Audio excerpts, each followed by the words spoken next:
I have a little, it's actually not very pretty. I have a Google Doc that I've been just kind of taking notes on things that have come up over the week that we're going to talk about. So I'm going to turn that into my share screen just to give us something to go by.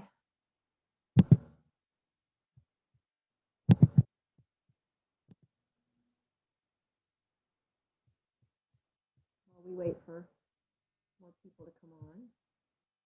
Can everybody see my screen? Yep, I can. Do you see I don't know what you see. Hold on and let me figure that out real quick. Because I have multiple windows open.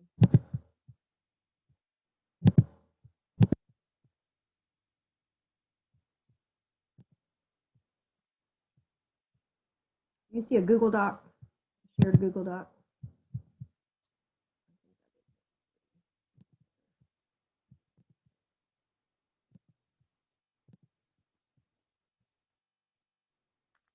Text my partner in crime here, make sure she is coming.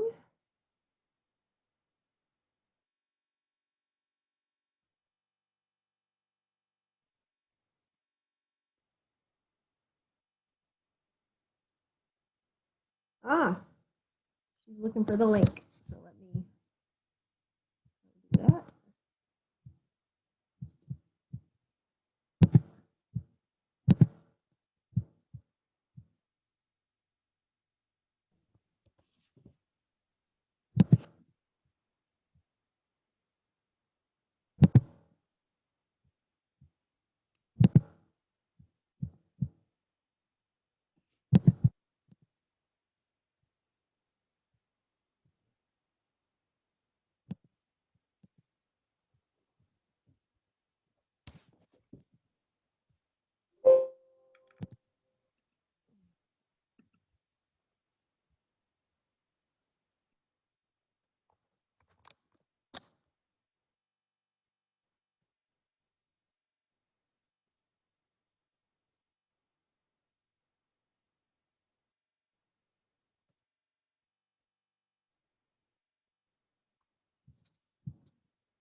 All right.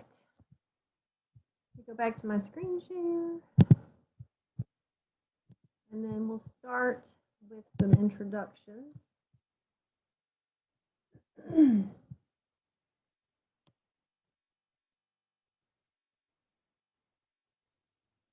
So the purpose of today's meeting is to bring the individuals who have stepped up to run for the JCTA elections on starting January 27th and running through February 3rd, to bring everybody together that is supportive of a shared platform and talk about some strategies and some ideas for ways to run a successful campaign so that we win this thing. And I've invited a few people onto our call from outside our district because I think sometimes we get stuck in how it's always been done here. And sometimes we are fed misinformation, and sometimes we need people outside of our area to help us challenge some of these ways of thinking. So we're going to do some introductions, starting with our guests, and then we'll go and introduce the candidates. And I'd like to kind of cover some of our history so that our guests are not just trying to guess at what we might need help with. We're going to tell them some of the experiences and challenges that we've already faced. And then they can share with us some parallel experiences that they've had. And also our candidates can ask some questions that might help them with their individual campaign strategies as well. And some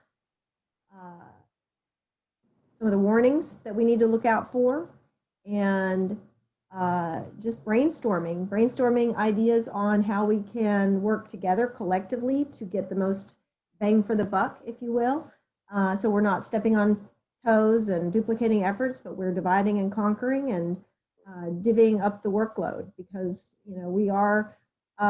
we share a common goal. We share a common vision of what our district is capable of, and ultimately it's about justice. It's about racial justice. It's about social justice. It's about justice for our students. And teachers deserve to be supported. Teachers deserve to have strong union leadership.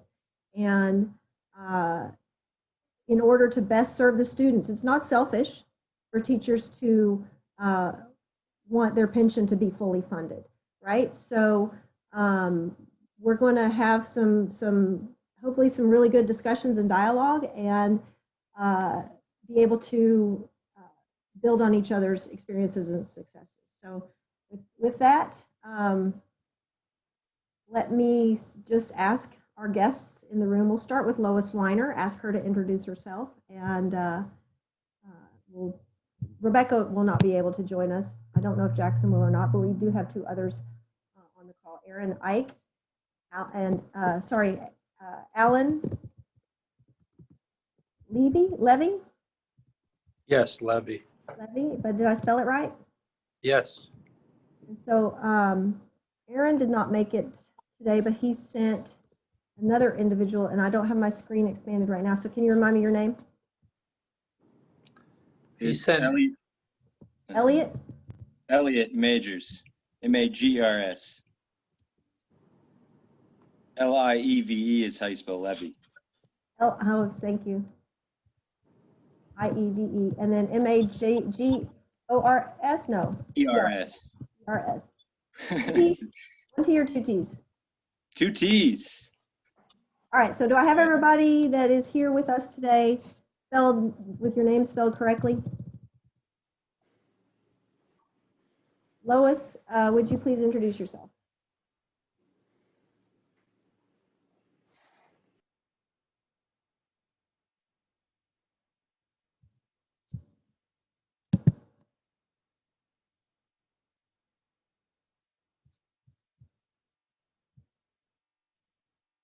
I think you're muted, Lois. I'm sorry, I'm trying to expand my screen. And I see that you are talking.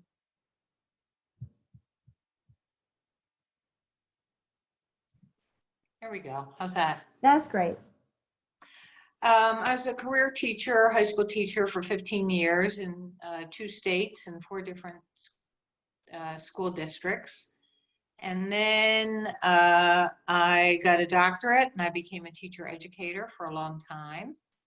And now I read and write and do research about teachers' unions and teachers' work. And I'm working on a new book right now about what's changed since my last book that a lot of people have read who have been active in the teacher union reform movement, the future of our schools. So right now I'm thinking about how to connect the kinds of things that you're doing to what's going on in the really big global economic and political picture, which includes Trump's victory and COVID. And before I go on, yes, I was going to ask, I see on your screen it says Levie, so I really still botched your last name, Ellen, and I apologize for that. Levie. Correct? correct. Okay, I'm sorry. Elliot, would you mind introducing yourself? Yeah. Hey, my name's Elliot Majors. I'm originally from Indianapolis, so not too far from you all. I think culturally, Indiana and Kentucky share a lot. Raised by a single mother who was a public school teacher for 40 years in the outskirts of Indianapolis, and I came to recognize pretty early that the reason we were able to make it as a small family was I have one brother, and my mom. That it was her pretty decent for Indiana standards teacher union job, But the difference between my father, worked pretty poor guy, and the only white man in the hood in Indianapolis, and was really exposed to a lot at a young age. And the difference is going back and forth between my mom's and dad's, and I've been, thinking about race and class since I was like 7 years old, and it was the fight for my mom and for public education generally that brought me to Wisconsin during the recall elections. Is where I met Mr. Levy, Mr. Aaron Ike, and a bunch of other great folks. And right now I'm in Georgia with Unite Here, Food Service and Casino Hotel Workers Union. We've been here for about 7 weeks and helped, win these 2 Senate seats in Georgia. And my head's still kind of spinning, but I'm feeling good about, despite, the violence that happened, I'm feeling good about where we're at, and we're going to turn the page here and be able to win some important stuff in the coming years. And thank you so much for the work that you did in Georgia, because it made all the difference. Every vote counted. Every vote. Hi, Alan. Hello. How are you? Good. Okay, so I guess I should just say, I don't want to say too much. I'll just say a little bit. And that is that I taught at Racine Unified for 20 years, social studies high school teacher. I've been a teacher. I was a teacher for 25 years.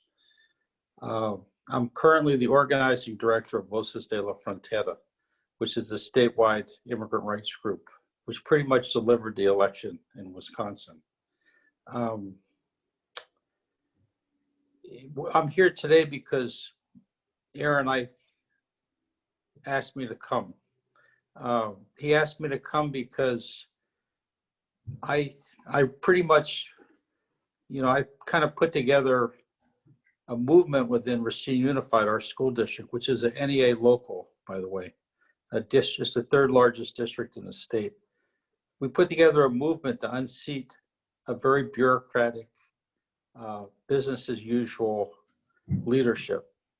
It took us several years. Aaron was one of the folks I mentored, as well as my wife became the union president, Aaron the vice president. And we put together a serious campaign, which it took 2 years to before we ran, but it took 2 years to build up to a progressive union, which, right out of the box, we unseated 7 of the 8 school board members. We elected 7 or 8. Was it 7? 8 of the 9. 8 of the 8 9. of the 9. See, that's how old I am. I'm 67. I retired last year. Elliot was very much part of that campaign. He was the staff, organizing staff that we brought on. So I'm just here to really, in any way, offer any kind of insights that can be helpful. And I know what you do. I did it. And I know that how trying the job is, and it's hard to organize and to teach at the same time. And what I was able to do was to make the organizing part of the teaching, both with the teachers as well as the students. So I can share whatever question you have, I'll try to help you out. Awesome. I think we definitely would like to hear a little bit more about that as we get deeper into the strategy part of the call. Also want to go around the room and do the introductions of the local folks, if you will. I'm going to introduce the candidates for the officer positions that are on this call. And then I'm going to ask Yvonne to introduce the regional and I guess KEA. Is there KEA reflection on here as well? We have 2 individuals on our call right now who are running for 2 of the 4 executive office positions. Our president, our current union president, has been in his position for 20 years. He was instrumental in removing term limits so that he was able to stay on longer than his predecessors. And as you can see by the 20 years later, he is still there. And during that time, we've seen pensions decline from overfunded to teachers' pensions are funded at about 40% right now. There have been other incidents that do not reflect well on the state of our district and how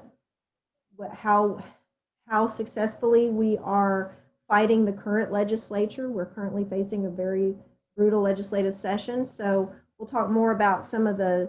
I'm going to ask Randy Week to tell us a little bit more about the pension history, et cetera. But let me just introduce the two executive candidates, and that is Roshana Tyson is running for president against Brent McKim. Hello. How are you? And Randy Week is running for treasurer. So of the four, we have two of our executives on the call. And if you would both say a little bit about yourself, and like I said, Randy, we'll get into pensions in more detail. So save the juicy stuff for later. I'm Roshana Tyson. This is my 13th year as a teacher. I teach math. I'm teaching 6th grade math, and I've taught that for the last 4 years. And before that, it was 6th, 7th, and 8th. Teaching is actually my second career. I got my MBA, my undergrad, then got my MBA, did a whole bunch of banking, H&R Block, district manager, that kind of thing.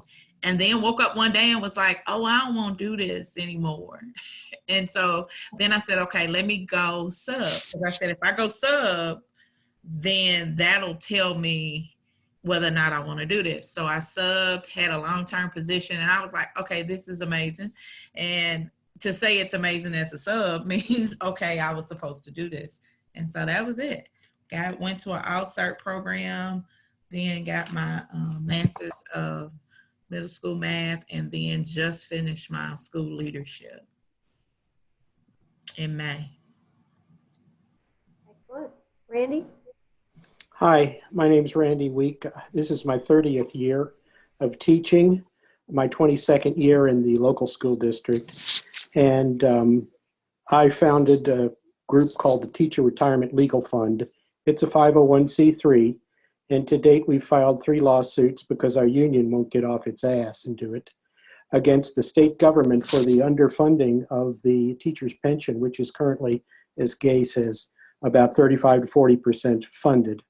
And we are working with as many teachers as we can to continue this pension battle. They're trying to shove another hybrid plan onto us in a very brief legislative session.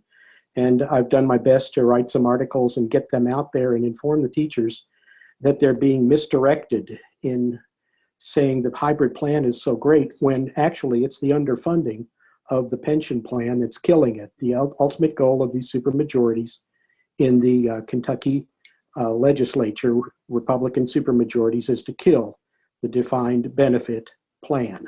And my goal over the last 7 years, since 2013, has been to file lawsuits and try to defend that. So I'm now currently running for treasurer of the local teachers union because the leadership there effectively is a dictatorship. They've been in for 20 years and they're the same group of people that eliminated term limits back in 2001. So there's basic corruption there that's keeping us from making any progress. Thank you. Thanks, Randy. Yvonne, would you introduce the other candidates on the call?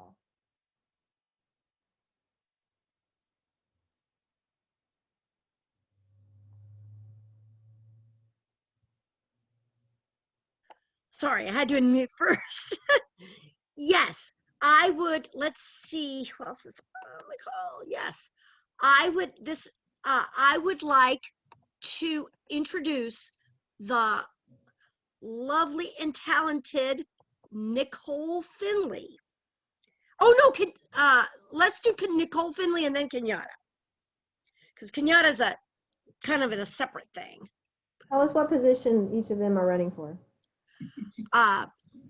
Nicole Finley is running for the JCTA board out of a particular region representing the region at large. Kenyatta Dean Bacon is running for the high school, middle school or high school position in yet another region. Jenna Fracasso, did I say that right? I bet I didn't, is running in yet a third region for an empty elementary school, elementary representative seat. Kenyatta is also running for Better Schools Kentucky. We'll save that for later. Randy, as you know, is running for treasurer. Tia is running for the Kentucky each local sends, depending on how many members they have, send delegates to the state union board, Kentucky Educators United. She is running for one of 5 seats for that. So she would serve not only on the JCTA board, but on the state board. And as you know, Rashana is our fearless leader running for president. Oh, and me. I'm I'm running for the elementary seat in yet a 4th district. Can I shut up now? Yeah, no, you did great. And if the candidates want to say a word or two about their candidacy, we'll pause and give everybody a chance to do that. And then as soon as we finish with that, Yvonne, I'd like you and Randy to kind of give everybody a history of some of the experiences that we've had. And I've got some dates already written down, 2001 through 2017, some of those things.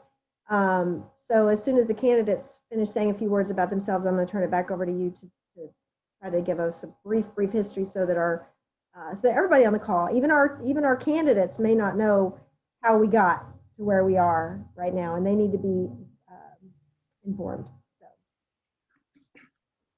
will you kind of see if there's anybody out there that wants to?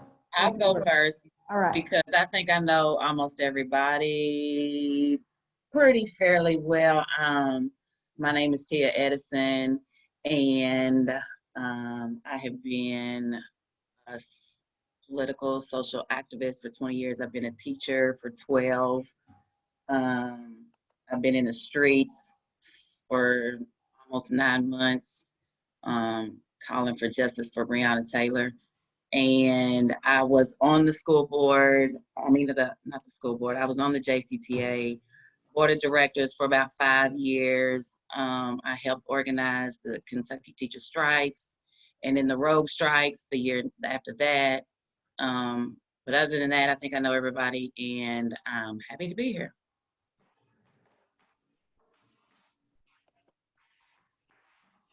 I'll go. My name is Kenyatta Dean Bacon.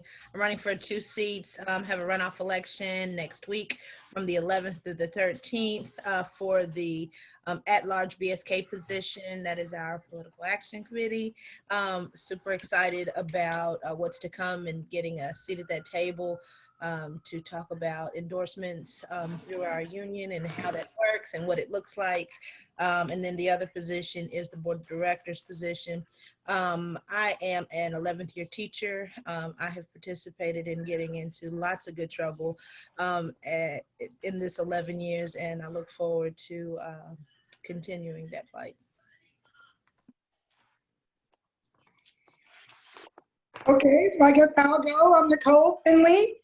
Leading off of that, I guess I'm in the right place because I think I've gotten into a little bit of good trouble, but I think I've gotten into most of my good trouble in a parent role, and I think as a teacher role.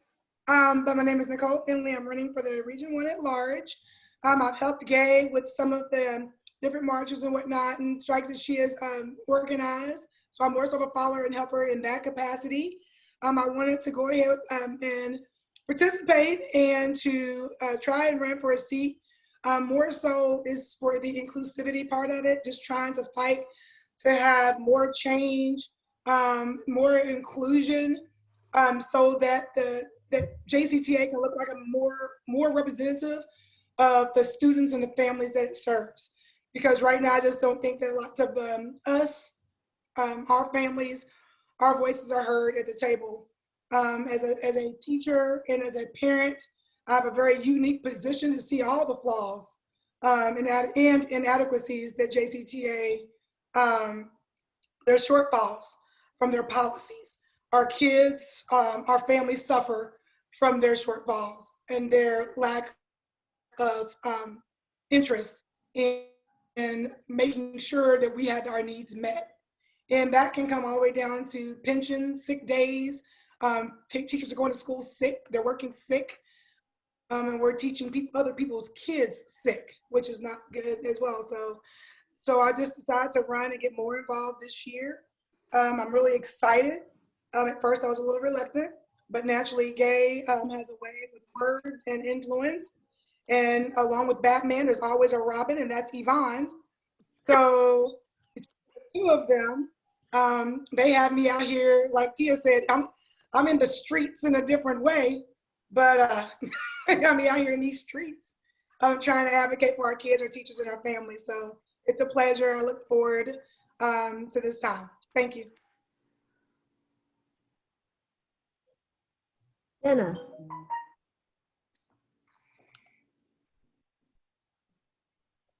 Did you say me? I'm sorry. You want Sorry. to Yes. I apologize. I'm simultaneously on with a student tutoring, but I told her I'd be right back. She can't hear any of this. But yes. Oh, sorry. Let me get my camera on. Okay.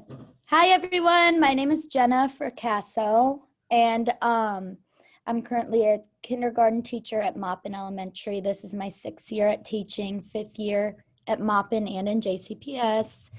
And kind of like what was previously mentioned, I had some encouragement from Gay and Yvonne, but I do want to, I want to be more informed with everything going on. I really want to have a voice in a lot of this. I went through some things last year where I didn't feel I had the support I needed from JCTA. And, like mentioned before too, I'm that teacher, and I know so many of that teacher who comes to work sick because it's too hard to go any other way, and there needs to be some changes. A lot of my involvement outside the community started in the area of reproductive justice. I actually work with a lot of parents at my school to provide access to anything from sex ed and birth control to resources for pregnancy, abortion,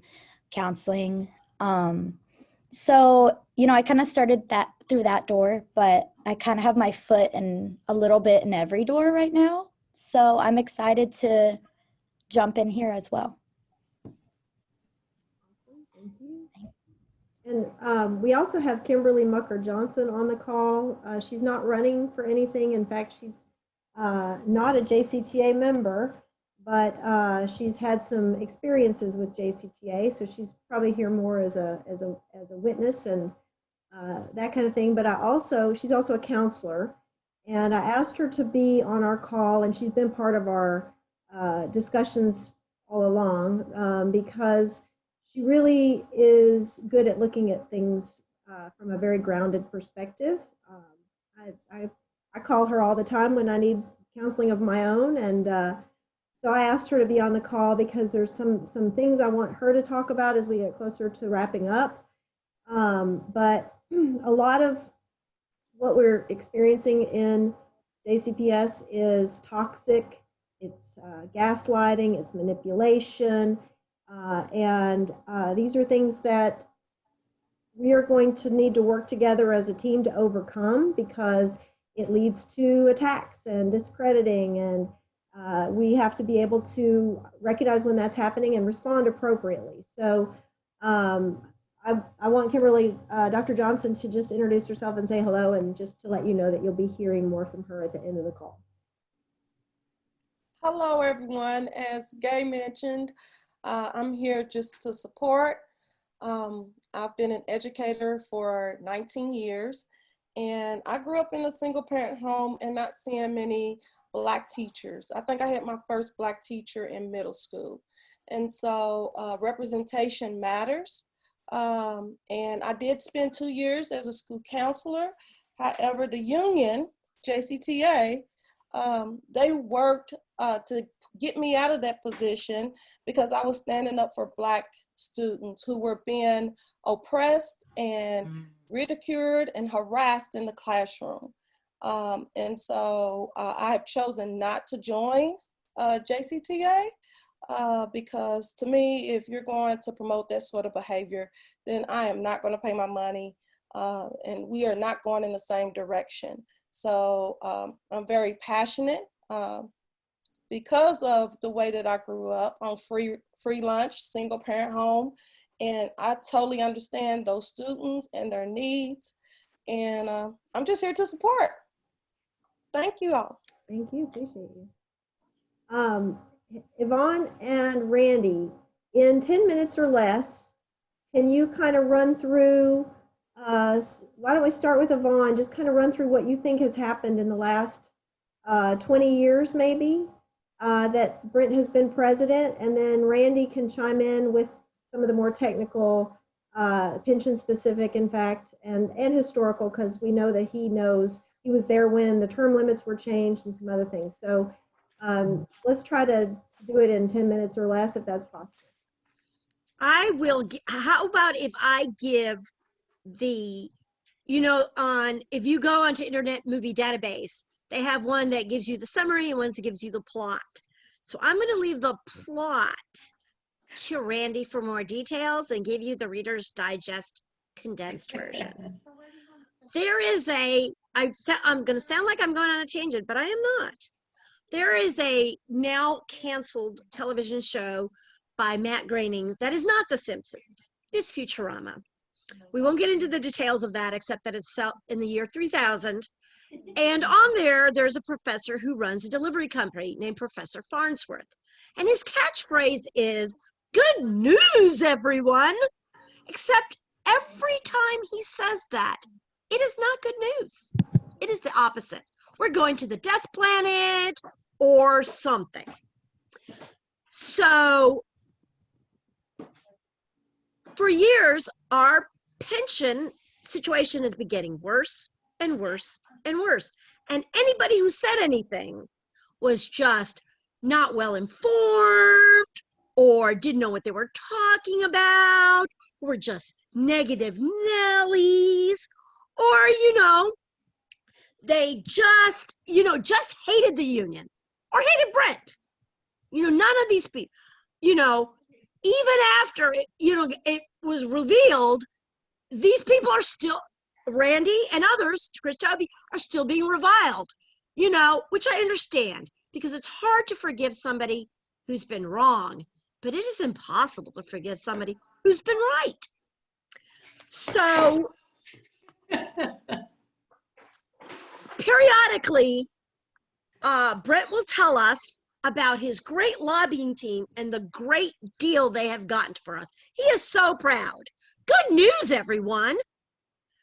And it's always a variation of, they were going to sacrifice every single teacher to the volcano gods.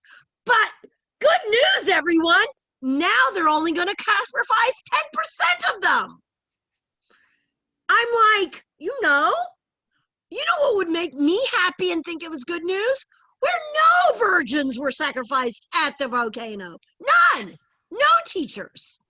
You know, we just got the latest variation. Ask Randy if, or Kenyatta if I'm lying, where he was bragging about how they're not going to do anything to our pensions now, although we are going to have to suck it with vouchers.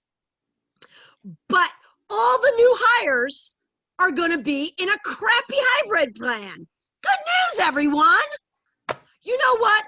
I am sick of good news. I am sick of somebody who, you know, the union cannot say, let's go on strike. But other unions know how to play it. And they don't have news conferences that they've never had for Governor Nitwit or anyone against the people who decided they'd had enough and went on strike.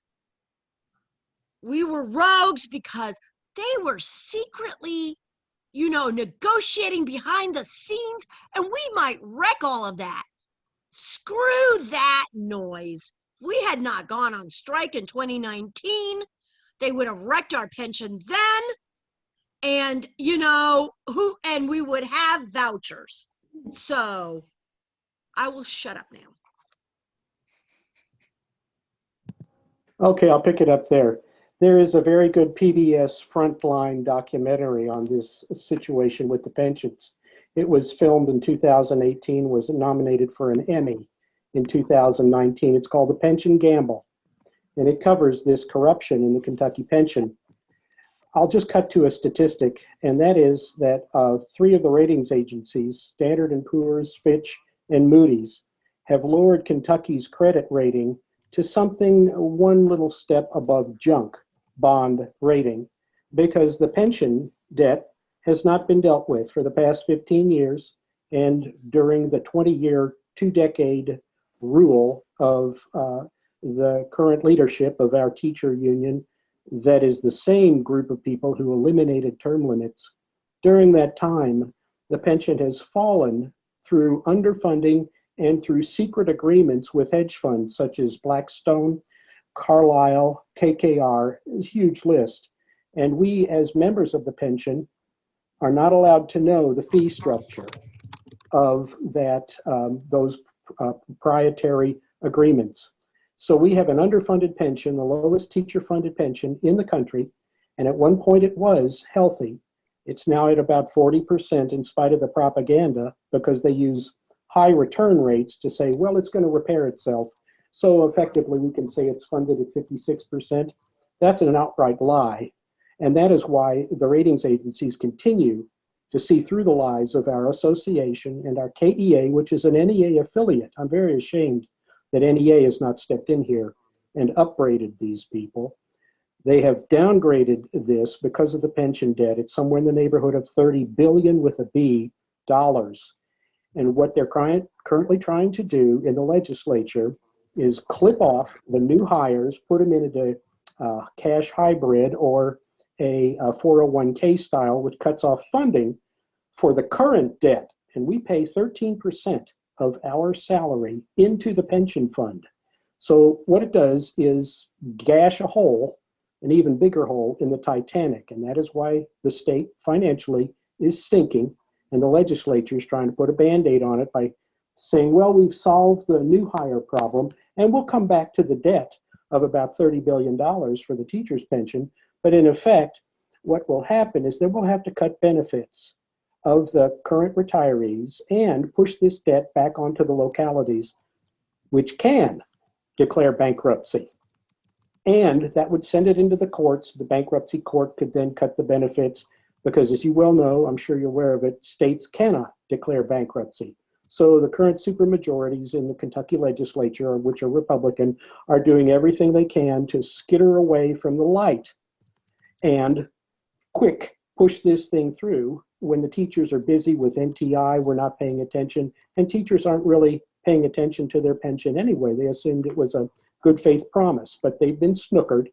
And so that is why we're trying to wage a battle against the current leadership in our corrupt union at the local level, and against the stagnant KEA in Frankfurt, which is affiliate of the NEA. And we've formed various what they call rogue organizations to try to effect some form of change, because the pension debt is the number 1, 2, and 3 problem of this state, and the ratings agencies don't see through the smoke and mirrors. Absolutely. Yvonne, do you have anything to add to that? Let me pull my document back up.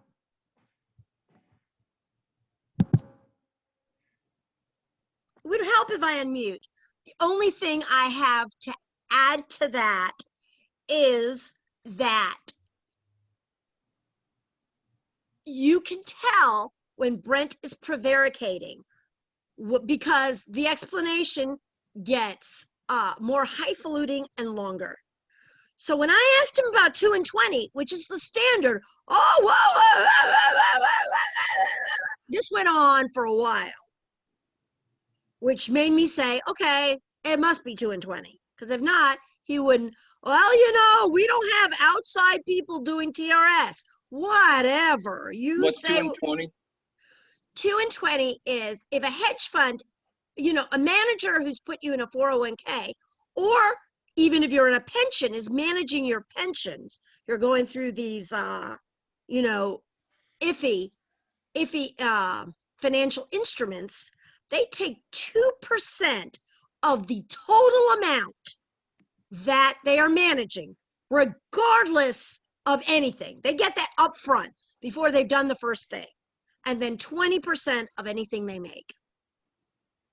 So you're out money already. They've already creamed off. So they're going to make 2% even if they bankrupt you. That's their money. And then if they happen to turn a buck, right, they'll get 20 cents of that buck. But is that I by noticed he statute? didn't want, I said to him, would you like to tell him about 2 and 20 or should I?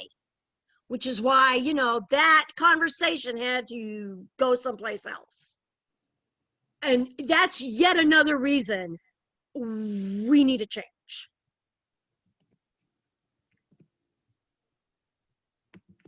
Elliot? Are you asking a question?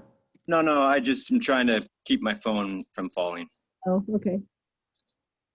So I would like to add a couple more things to that. In addition to the teachers paying in, like the pension benefit is not a gift from heaven. Like the teachers have actually been paying out of their Okay, salary, Craig, you want me to text you the 13%. link? So this is their actual money that has been stolen from them. And in Kentucky, our teachers don't get Social Security. So if their pension goes away, they get nothing. Randy was involved in 2 separate lawsuits to try to get the union off their duff and do something about it. And instead they attacked Randy. They attacked Yvonne and Randy and I at another junction in this fight because, like Yvonne said, we were going rogue and telling people to continue to fight for things instead of getting in line when the union told everybody to get in line. And they held a 49-minute press conference to label and attack and demean us. And Yvonne makes a really good point. In the 30 some odd years that she's been here, they've never held a joint press conference. It was 4 different unions that got together too. It wasn't just JCTA. It was Teamsters and SIEU and AFSCME.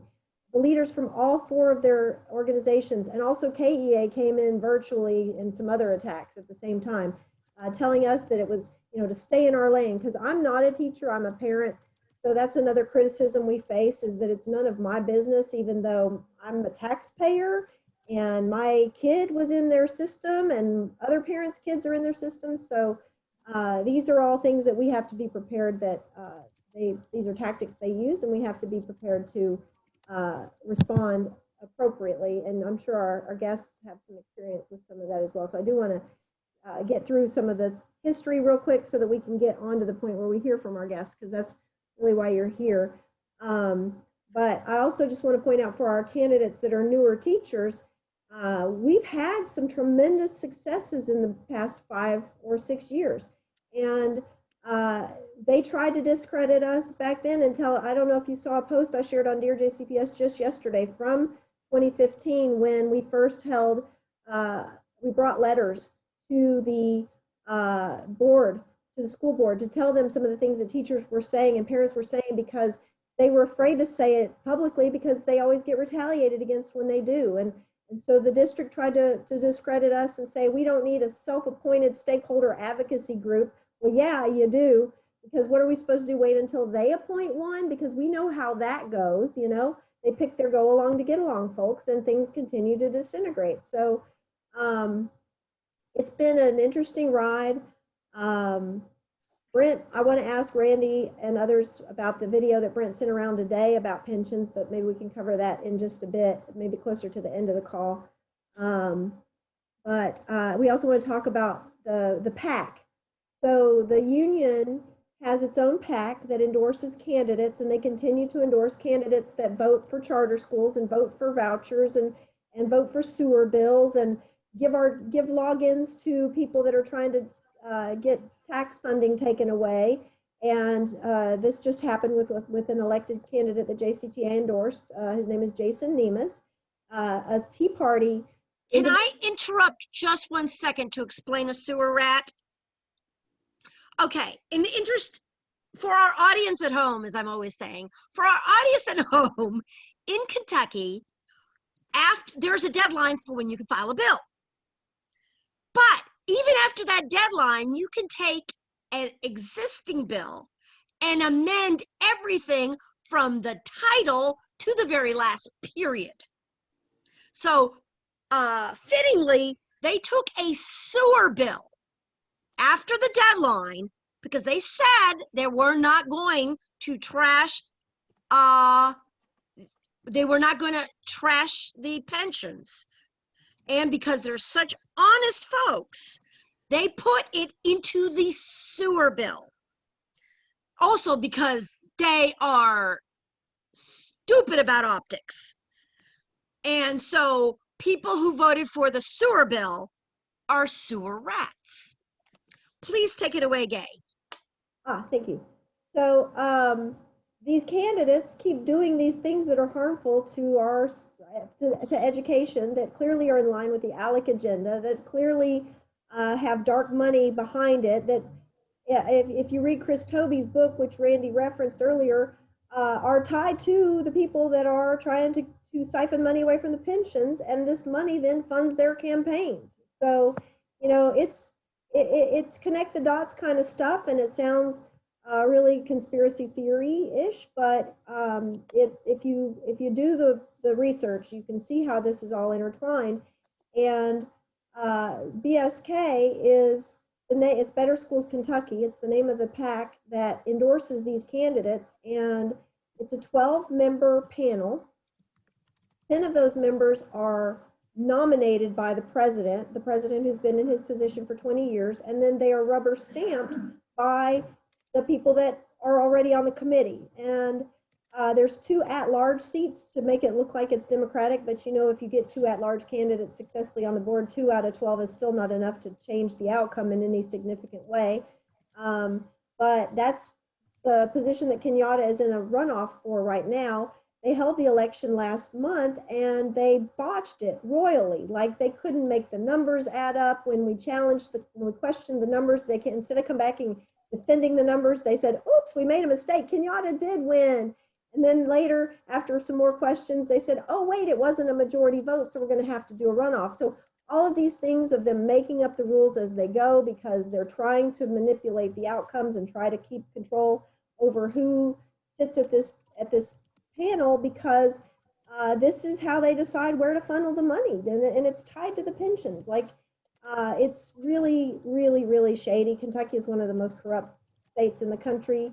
I saw you guys talking about New Jersey. I lived in New Jersey, so I can say this too. New Jersey is also one of the most corrupt states in the country. And yes, I think we favor each other in a lot of other ways as well. So it's been frustrating. There's been a lot of little microaggressions and nuances to all of this, but it's really important that we sever the relationship or the grip, really, that ALEC and people tied to Mitch McConnell. Let's be frank. I think one of the reasons why we have not been successful at getting rid of Mitch McConnell is because we play softball, and our strongest, biggest union in the state turns a blind eye at some of the most egregious acts, such as Jason Nemus giving the database login to the person that was trying to get our tax increase overturned.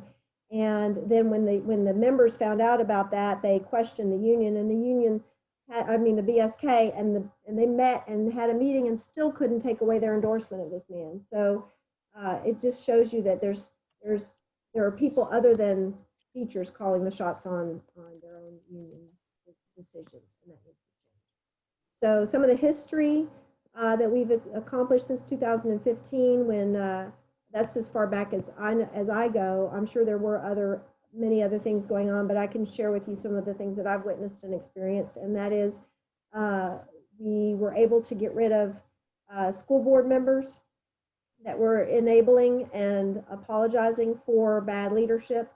And by doing that, we were able to get rid of a superintendent that was willfully incompetent, is the way I like to describe her. We avoided a state takeover I guess it was 2 years ago now, that we were under the threat of a state takeover because our governor had brought in a horrible, horrible commissioner, and he manufactured changes to an audit that had already been completed before he arrived so that they could threaten to take over. And we were able to get rid of that governor. We were able to get rid of that commissioner and that board. Like, all of these things have happened in the last four years, because this was 2016 when we replaced David Jones. So here we are. We've stopped charter schools. We've stopped vouchers so far. And now we're just sitting, waiting for them to do whatever they want to do to us, because we now have we lost 10 seats. 10 more seats. Is that right, Yvonne? 10 seats in the House. We were already a super majority Republican House, and now we're a super duper majority Republican House. Like, how could you even lose any more seats than that? I think we only have, 6 left? I don't know. It's horrible. It's horrible. So what are we going to do about it is the real question. And there's been sabotage as well. And we talked about the press conference, but also 2 years ago when we were all striking, when it was time, we had fought charters pretty much till the end of session. We had fought for fully funding pensions, but we still had a gang violence bill on the agenda. And when we all said, let's go back and fight this gang violence bill because these are our students who will be harmed and targeted, they said no. They said no, and instead of just going quiet, they attacked us. They literally came out and attacked us. They kicked people out of groups. They labeled us, and that harm that was done to that relationship still exists today. So we're treading cautiously, because any chance that certain individuals have to, even though they're our allies, they're Democrats and they want social justice too. Like, it makes absolutely no sense. But any chance they get to, find a false move that we make, they're gonna step on it. And so we just need to. I just want to make sure everybody's aware what we're getting into. So. And I would like to call a spade here. The problem was that the gang violence bill, they don't think of it as our students. They think of it as those students. Well, I don't want to say race. Yeah, I just did racism. Yeah, I did. I just said it. What it is. It's what it is. That's what it is. And Kentucky is a red state, but Louisville and Lexington are blue. Although Louisville is not the same kind of blue as Lexington. We're not. You couldn't call us aligned. I really don't think. But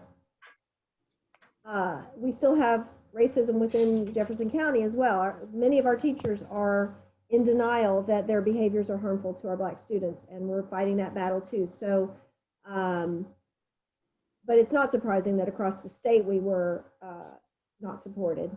But to be attacked is completely alarming to me. But so we're also in the catbird seat, like I mentioned, all the things that we've been successful at. Like, this is our moment to be one and done. I really think that if we had a strong union leading us right now, we could just smack the rest of this nonsense down. And, because they don't bring up charters anymore, because the public is aware that charters is a dirty word. They don't use the word vouchers because the public is aware, but they keep changing the name, and they're going to keep trying until they get it across, because, we've got a lot of other things to focus on. So especially if the union's not putting any material out there to tell people who to call and what to do. I finally got an email from JCTA today telling me to support the governor's budget, which is what that video that Brent sent around that we're going to talk about. And the video that he made has 12 points as if these are all great things and we should just kumbaya and go home. And it's quite alarming, really. So, we want to talk about, now we want to kind of hear from our guests and talk about, and did Greg join? Did anyone else join after? Greg has joined. Greg, do you want to do a quick intro and tell folks what you're running for? Sure. Greg Titchener. I'm an ECE teacher at Waller Williams in Environmental School, and I am running for the District 2 Elementary A seat. Thank you. We have a few guests on the call, Greg, and you missed the intros, but they have been successful in doing some of this work in other states. And so they've been listening to our story. So hopefully now they have some ideas on some things that are parallel or, you know, shared experiences that they can use to give us hope, but also tell us what to expect and pitfalls that we might avoid. Alan, I see your mic is off, your mute is off. Did you want to go first? Oh, sure. Hey, I just want to compliment you and all of you for what you're doing. It's very courageous. And it's not just a teacher issue, it's a community and it's a parent issue, just to be very clear. So it's not just teachers that need to be involved in this struggle. As a matter of fact, in Chicago, we drew inspiration from the Chicago Teachers Union, where they actually had a caucus that was community-wide. Was it called UNIT, Elliot? Is Elliot there? Yeah, I'm here. The caucus, I can't remember, but yeah, it was a community. And then, but they essentially came up with issues and a platform on education that they pushed. And it was mainly teachers, but there were also community people involved. So what you're doing is very legitimate, that there's teachers and there's educators and non-educators. So I think it's good. I think it's good that you come up with central issues like the pension, like privatization, like, those issues to really, to run a campaign around. I think that's essential. I think what's also essential is that are you at NEA? Is this NEA Louisville? Is that NEA local? We don't Or have region? in our state. Yes, it's NEA local. Okay, yeah, because we're NEA as well. I think that okay, so those are just a couple comments. I think that what's really important, you're in a campaign now. Okay, so you need to have literature. You need to have a platform. You need to have structure within all your buildings. Do you have building structure within your union? Like, do you have grievance people or reps? Yeah, they come together. Reps. So you have reps that come together to delegate assemblies? Well, virtually since March. Right. So how many buildings do you have? There are 155 schools, I believe, 156 in the Louisville, Jefferson County school system. Okay, so I'm probably telling you things that you know already, but you need to have people, reps and non-reps in those buildings that buy into your program, that buy into what you stand for, and are willing to really organize on that level. That's how we won. It was a long process for us, as I mentioned, that before we ran, we did focus groups in every single building in our district, and which involved most teachers. And it was people and so we really got the feel for what were their issues, not just our issues, but their issues.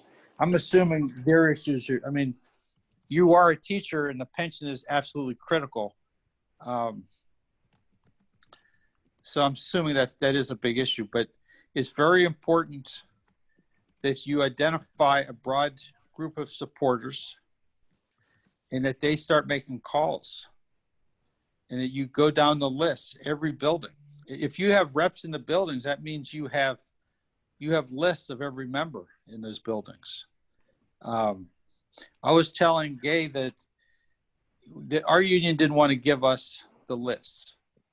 So I went to DPI, the Department of Public Instruction, and I was able to secure the whole list of the district teachers, including their names and telephone numbers. I did it in Wisconsin, but you should be able to do it there. I mean, all these right-wing groups, they come up with what the average teacher salary is and all this other stuff. They highlight teachers who make a certain amount of money. You can't get that information. So I think you need the information. You need to have a platform. You need your networks in those buildings. You need to have like times that you're all calling. And like, if you have over 100 buildings, you should have a chart, a war room somewhere that shows every one of those buildings and how many members are you getting. Is it open? Is it like right to work state? Is everybody a member who's in your buildings, or is it? It's right to work as of about 3 years ago. They passed Yeah, that. same with us. You followed Wisconsin, right? Which was has been a horrible thing.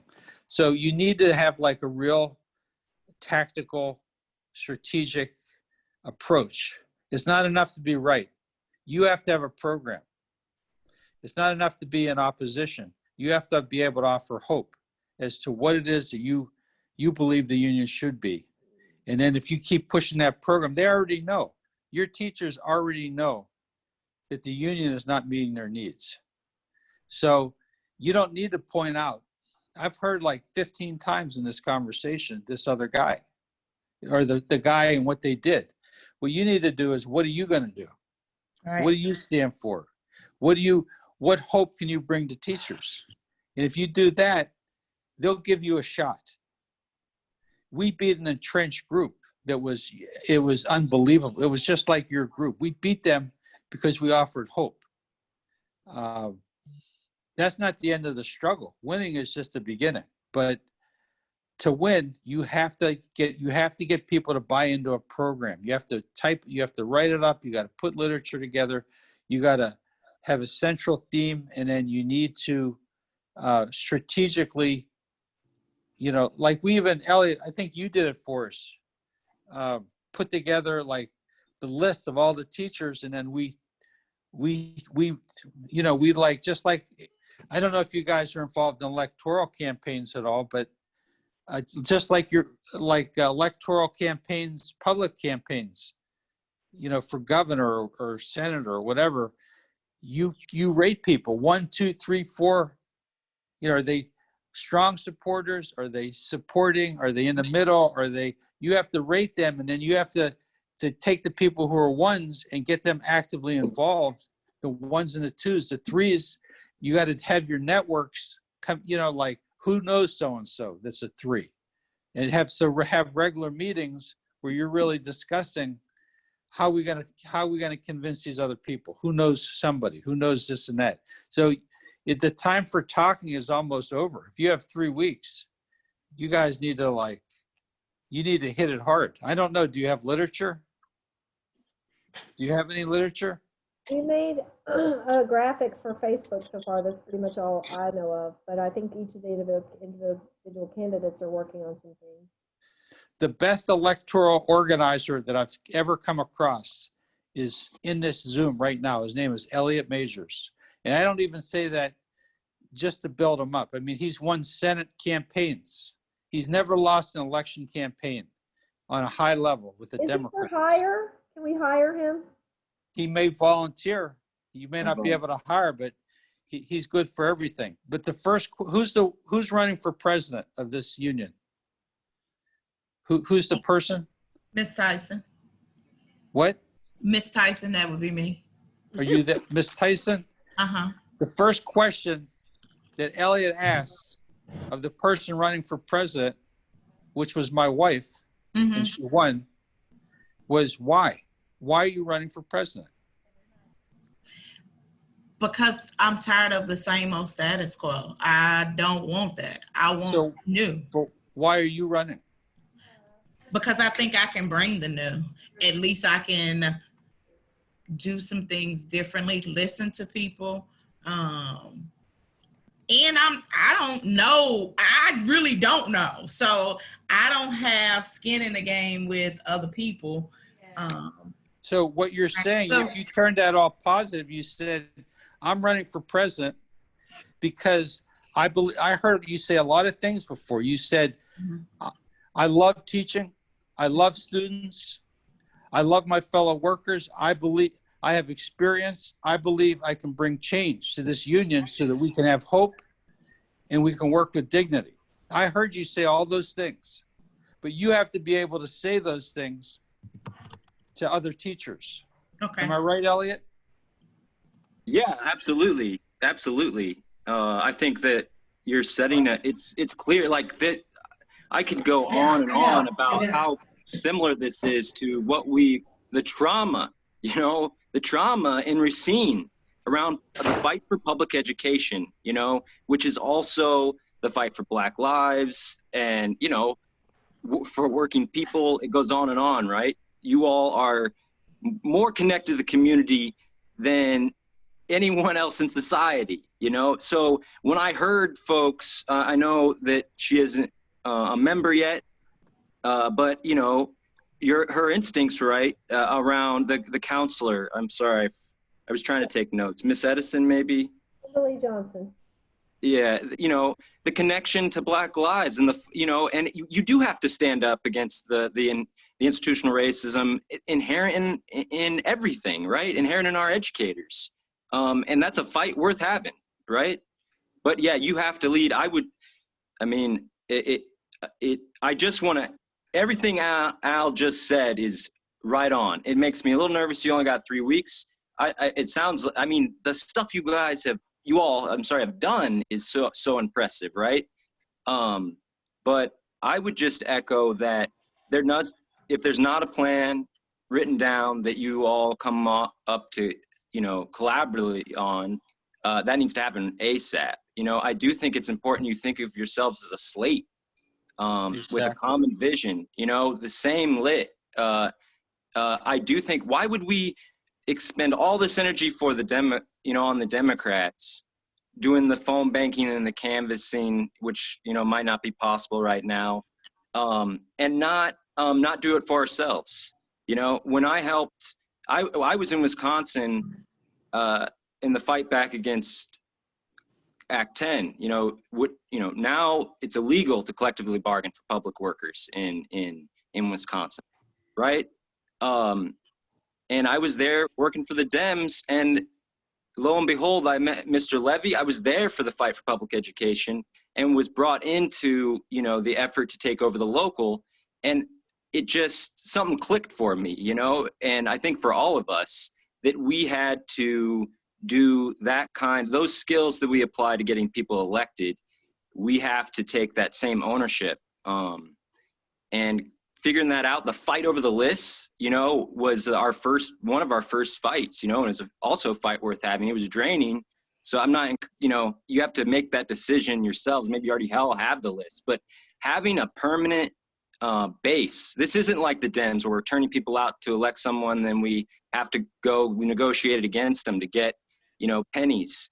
These are folks that the vote for you all is the base that has to continue on to do the work. So I think the next 3 weeks, if you're building a base of permanent support, that's righteous, because after you win, it's like there was a moment for us a few years ago. It's like we won, but like the fight didn't stop. They didn't stop afterwards, and knowing what like the plan to win is after the election day.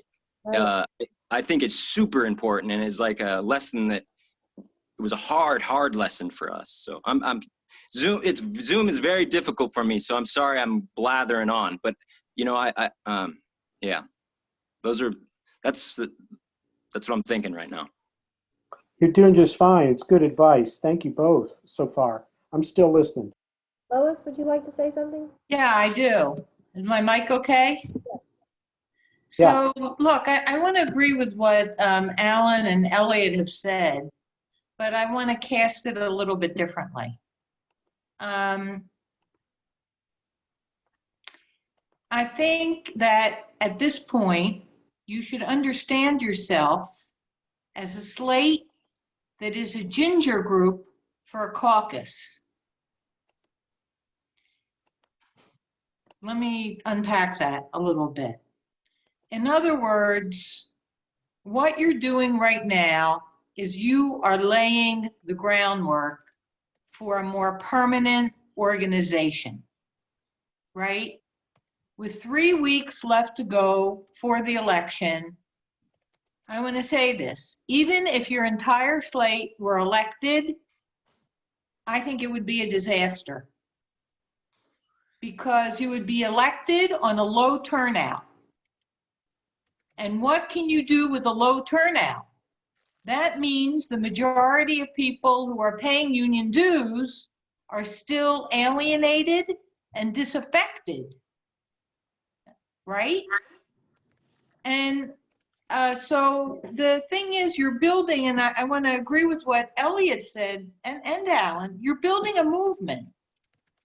You're building a movement that it also has an organization with it. And that doesn't occur in 3 weeks.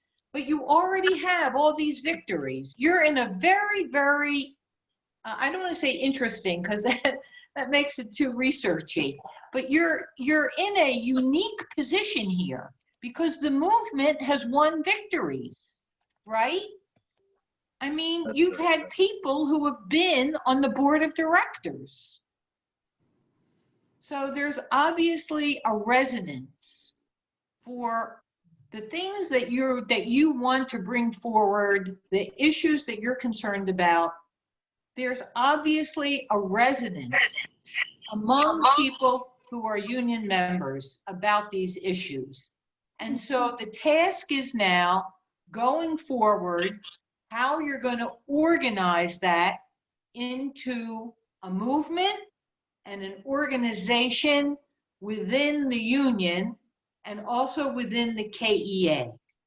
So I can only tell you that I got a text message from Brian Prophet, who's the president now of the North Carolina Education Association.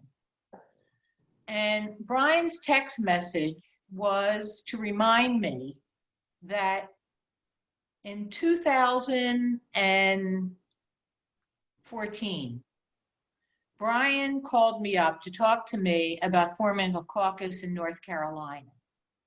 And they had a movement, but they didn't have a caucus, right? And they named themselves Organized 2020. Why? Because they had a 5-year plan to organize to become the leadership of a transformed state NEA local, NCEA. And Brian's call to me last April was to tell me that they won. It took them 5 years, but they won. And their base is in the Triangle, but they also have base in the rural parts of the state. And they were able to use the mobilizations that occurred in the red state walkouts. The union didn't organize anything, they organized it, right? They organized it. So they used that to build the movement and to build the caucus. And they also organized it to be an interracial social justice caucus. The reason I'm talking to you about North Carolina is that North Carolina is in the South, right? So they found a way to put issues of racial justice to center them, so that people who hadn't been active before in the union would be active.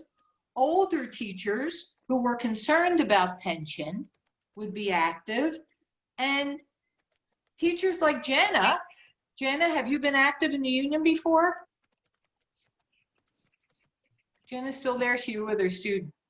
People like Jenna who never viewed the union as a vehicle for doing the work they wanted, said, hey, the union is a place that I can do this work about reproductive justice. Or that counselors and Black teachers who see what's being done to their students use the union as a vehicle to make things better. But I think that that requires looking more objectively at what you've done and what you need to do and how long that's going to take you. And I think that's what Alan is saying when he talks about getting that organization together. And it's what Elliot is saying when he talks about building a base. You Right. need a plan. So You need a plan. And go ahead. I just want to say you need a plan, and that's why I use the term ginger group. That you are not the people who are only people who are going to be the caucus, right? You're going to have people joining you. So the question is, what can you do to make this campaign, to use these 3 weeks to build a base, to build something that you're then going to build on subsequently. And that's how I would view strategically, I would view these next 3 weeks. Specifically, what can you do in these 3 weeks? And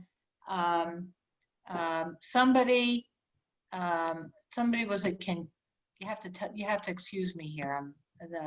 I think it was Kenyatta suggested something about reaching out to people who are, Kenyatta suggested something in the chat about you have someone running in each region, you should each reach out to each PR in our region and get their private email so we can forward our graphics. That's right. That's something you can do in the next 3 weeks. You could establish the kind of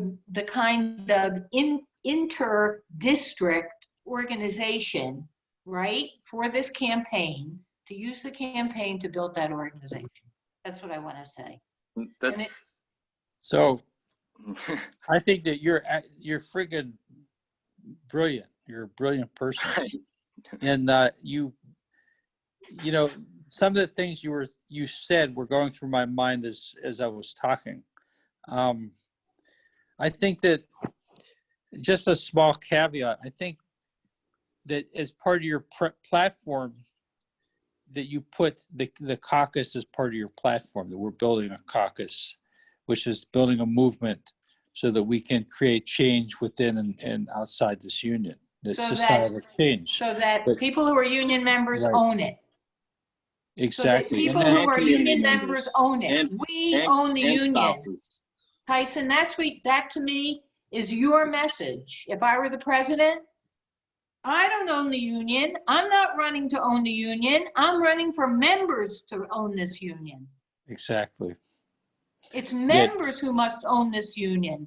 We can't be having the union tell us what we need to expect. We need the union to ask us what we want the union to do for us and to help us to organize for it. Right? It's about empowerment. This is absolutely no difference from the organizing that's being done about Breonna.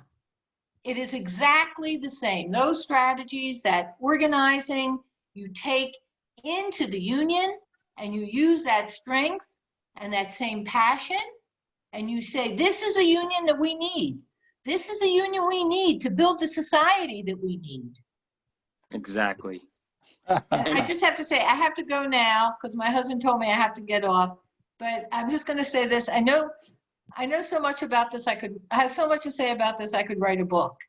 So I you did. have written a book. But the whole thing is that I have to write another book, which is part of the reason that I have to get off the phone, because I just want to say this one thing. I want to leave you with this one thing, which is this research that I've been doing in the last 3 years that's going to be in this new book, right? So you're going to get a sneak preview of it. See, they're going to go ahead, like Gay said, they're going to go ahead with all this charter school and voucher stuff. They're going to go ahead pushing it. You want a temporary reprieve, but they're going to come back with it. They're going to use this super majority to get whatever they want. You're going to have to still fight that. But I want to tell you the new Trojan horse. The new Trojan horse is educational technology. And they want these so-called public-private partnerships using ed technology, right, to control what is taught. And you know all this remote learning, that the unions fought so hard to get, right? I want you to look at that software that's being used. And that software that's being used is the same kind of software that they use to deprofessionalize your work and to marginalize low-income kids of color with those damn standardized tests, right? So you're not just looking about March.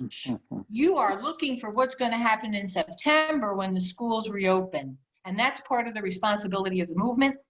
And I have to say, teachers unions nationally are missing that. We're missing it, and it's terrible. And we have to say something about the fact that closing these schools, yes, we had to do it for safety reasons. We had to fight for that for physical safety, but kids were hurt. Kids were damaged in these school closings. And I want to be absolutely clear about that. And I am with Kimberly about this. And one thing I want to do is I want to get people who agree with her to rejoin JCTA, right? I'm laying that out as a challenge, right? Because kids were damaged in this, and the kids who were most damaged were low-income kids of color, Black kids who have been damaged in these school closings and with this ed tech stuff. That doesn't mean it was wrong. Doesn't mean it was the wrong demand. I'm not saying that.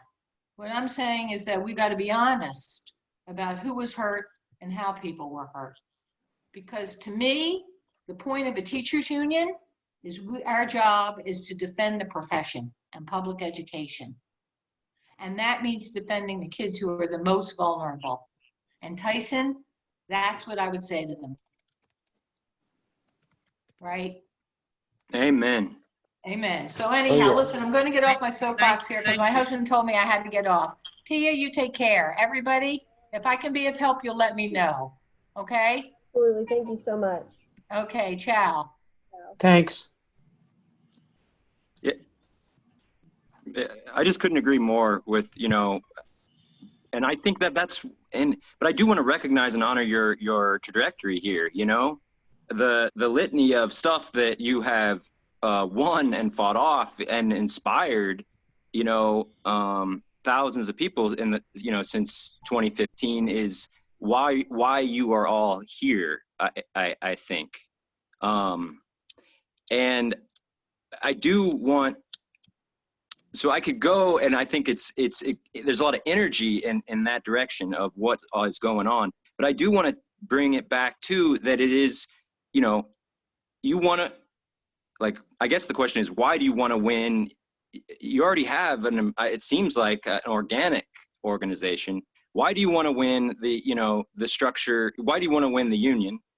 You know, or at least the apparatus that, you know, that has been limiting all your abilities to make decisions. I mean, decisions in the union. Why do you want to win this board is a question. And I do think as a part of the plan, you know, what is the win number, right? What is it going to take? Votes? How many votes? How many voted in the last election? How many are going to vote in this election? Randy? Listen, I got to tell you just real quick, I have a very important meeting at 3:30, so I have to get off. But Elliot, I hope you stay on. And you're very inspiring. If there's anything that I can do, if you want any of my whatever, I'm willing to share. But thank you so much, Elliot. And thank you all for inviting me. Thank you, Alan. Okay. All right. Bye-bye. Bye. I have been told that it takes fewer than 600 votes to win. We are a union of 6,000. Actually, 90% of 6,000. Don't make me do math. I teach Spanish. So you said fewer than 600 votes? ESK was only 500 and something. So that means, well, because when I read the bylaws, it said 51%.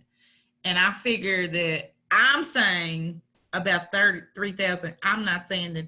I know 6,000 members don't vote. I was thinking at least 50% of them will vote, which would be 51%, which was 1,530. But you're saying less than that. Less than that. Okay. Now, there'll be more in an election with the president. Right. But in BSK, Okay. how many people voted in BSK? 550 or 580 or something. Randy, you ran for president 3 years ago, right? Yes. What were your numbers? It was, let's see, it was in 2015 that I ran, which was 2 3-year terms again. That was for JCTA. Then I ran for 2 subsequent, I don't know what the numbers were for KEA, but for JCTA, I think Brent got maybe 900 votes, and I got close to 300 of 6,000. I was just trying to use it as a public forum because I know that Brent has his knee on the neck of this association, and you just can't beat the bastard unless you are really out there and you got a lot of support. I was trying to just publicize the pension, but I mean, he maligned me. He passed around, rumors about me. A lot of dirty tricks were used. So I had no illusions about it. I was happy I got as many votes as I did, given the tactics that were employed against me. So the numbers were not great. Participation is not great by the members of JCTA. The one thing that I guess that's not surprising, but what does anyone know, like how the Democrats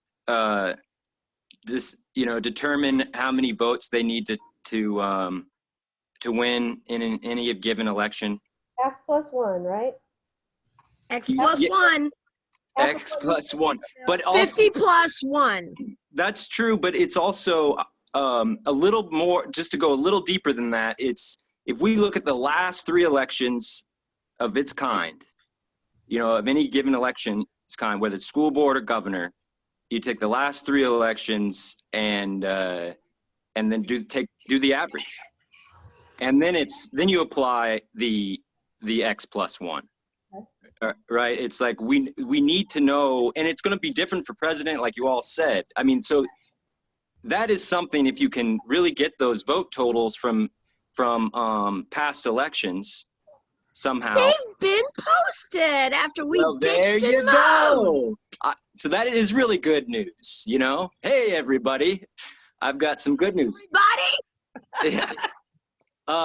So that's good. I think it would be a good exercise for to do a Zoom, and that you bring up those and everyone calculates their, for their race.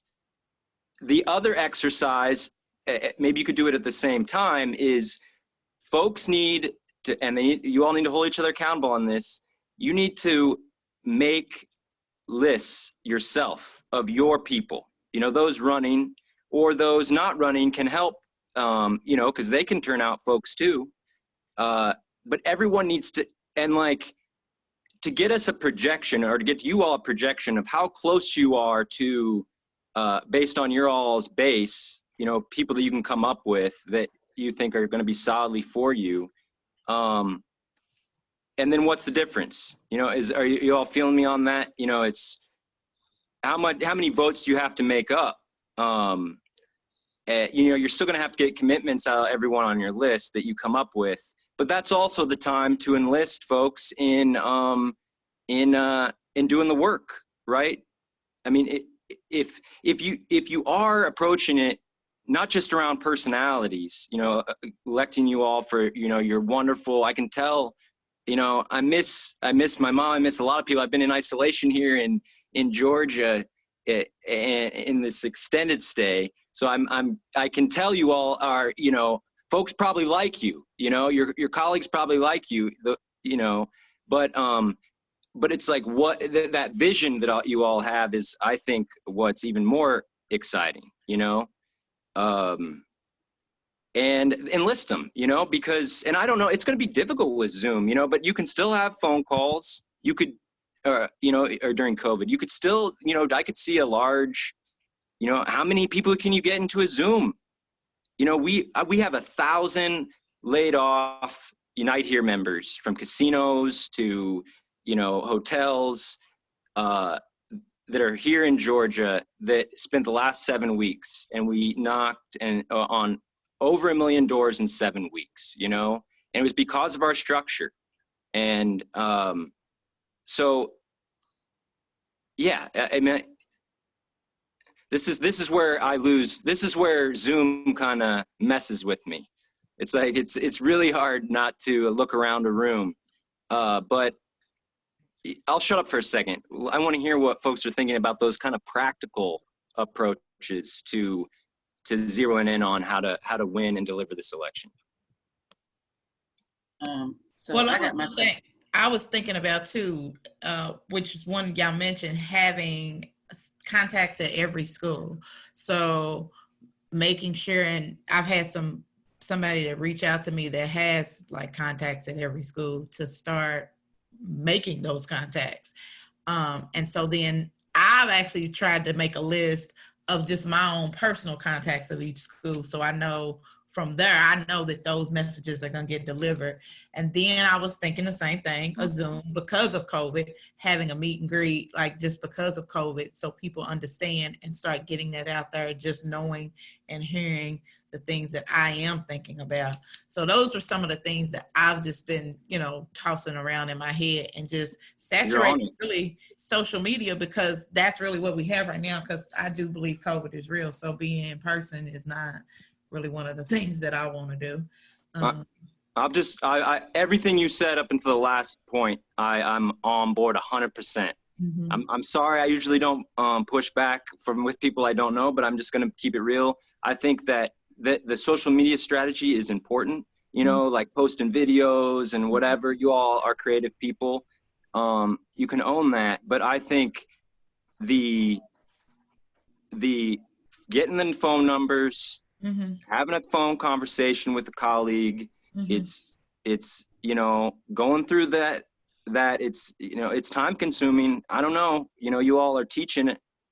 I don't know where your energy's at. You got to be, you know, honest, I guess, with yourselves about how much time you can contribute. But I do think that it would be a mistake to leave it to social media, because getting the confirmation from a colleague is getting the commitment, that verbal commitment, getting them commit to this kind of vision is important. It's an important first step, you know, and because the lady, I'm sorry, my notes, I don't have, the lady just got off the call. She's right, you know, this is not just about winning an election, but it is also winning an election. So it's like there's tension there on that. One thing I wanted to piggyback on what Elliot just said, because it's brilliant, is the contact thing. You're not, if you call, like, for example, I've already got my eye on my buddy who's at Dunn. I'm running for the elementary seat. So my buddy at Dunn Elementary, you know, we're like super tight. So when I call her and get her on board, I haven't gotten one more vote. I've gotten, you know, 20 votes out of 30 in that building. Because most people don't know who's running. Right. So if somebody goes and says, hey, Elliot, you know, my friend Yvonne is running and she's super, oh my gosh, you know, we got certified as Spanish teachers together and she's just funny and sweet. I mean, you know, she'll lie about me. Say I'm better than I am, right? Will you vote for her? So you've got one person who's going to do 20 people's work for you. Not only that, I mean, if I may piggyback onto that, while you're talking to your elementary friend at Dunn, you mentioned, and by the way, I'm running on a slate with these. No, yeah, I wouldn't just be me. Yeah. I'd have her doing the whole slate. Right. But it's divided up so that even though I'm just calling the elementary teachers in the 4th district, I'm doing the whole slate. You know what I'm saying? The whole slate doesn't then have to come back to Dunn, because I already did Dunn. That's right. Already did Dunn. You did done. Okay. And you're talking about what's emerging is like and that needs to be down on paper, you know, like that structure. You're talking about your structure, because you all need to be able to do the, you know, there needs to be a regular schedule of the next 3 weeks of how you guys are, or how you all are coming together to report out, you know, the master list of votes. You all should know pretty close, you know, what the turnout's going to be, you know, and or maybe it'll be way higher because, you know, you'll get, you know, movement going. And a spirit created. It's going to be more difficult, the fact that you all are correctly, you know, not in the buildings right now. I hope not. You know, that's a hurdle, but you know, you can still build these lists and build that structure. I just really think it's got to be down on paper. There needs to be an agreement about what you all are going to look like moving forward. And just So can I step in real quick? Because I've been, yes, you have. my dog starts barking. So a few things that I would like to add. I don't feel like this is year one. We just haven't called it a caucus. The reason why we've moved where we've had all these wins is because we've been working along the way. So I would say this is at least year 3 or 4. And we just happen to get some really dope ass people running. And so that's one thing. So I want to stay positive with that. Also, even on social media, everything is NTI. I mean, so the teachers we can do a Zoom, we can, because I can ask each one of those teachers in their PLC to, when it's time to vote, to tell at least their whole PLC or whatever, you know what I'm saying? Because that's just what we're doing now. So like me and Tyson, we're in the PLC together. So, you know, when it's time to vote, we get ready, when it's PLC time, we get ready to say, hey, real quick, y'all. Or if we have to have a JCTA meeting, maybe that's what we suggest them to do. Everybody have a JCTA meeting, or whatever, or however that person is going to organize their school. Like that campaigning strategy, yes, is a little different, but it's still doable on the computer. You see what I'm saying? So Absolutely. It's on pen. Yeah, absolutely. Because this campaigning is nothing but like door knocking, and y'all are saying door knocking and talking to people face to face, and we're doing that on Zoom. You're talking to people face to face on Zoom. I just don't have my hair done, and I don't like to look like a hot mess, so that's why I'm not putting my screen out.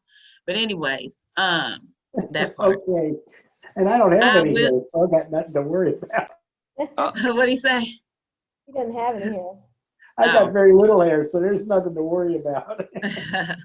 I like the fact that, so we've been knowing that there's not been any participation, and we have been getting people in little pods and circles engaged, and so it's not going to be that hard to get this mobilized and moving.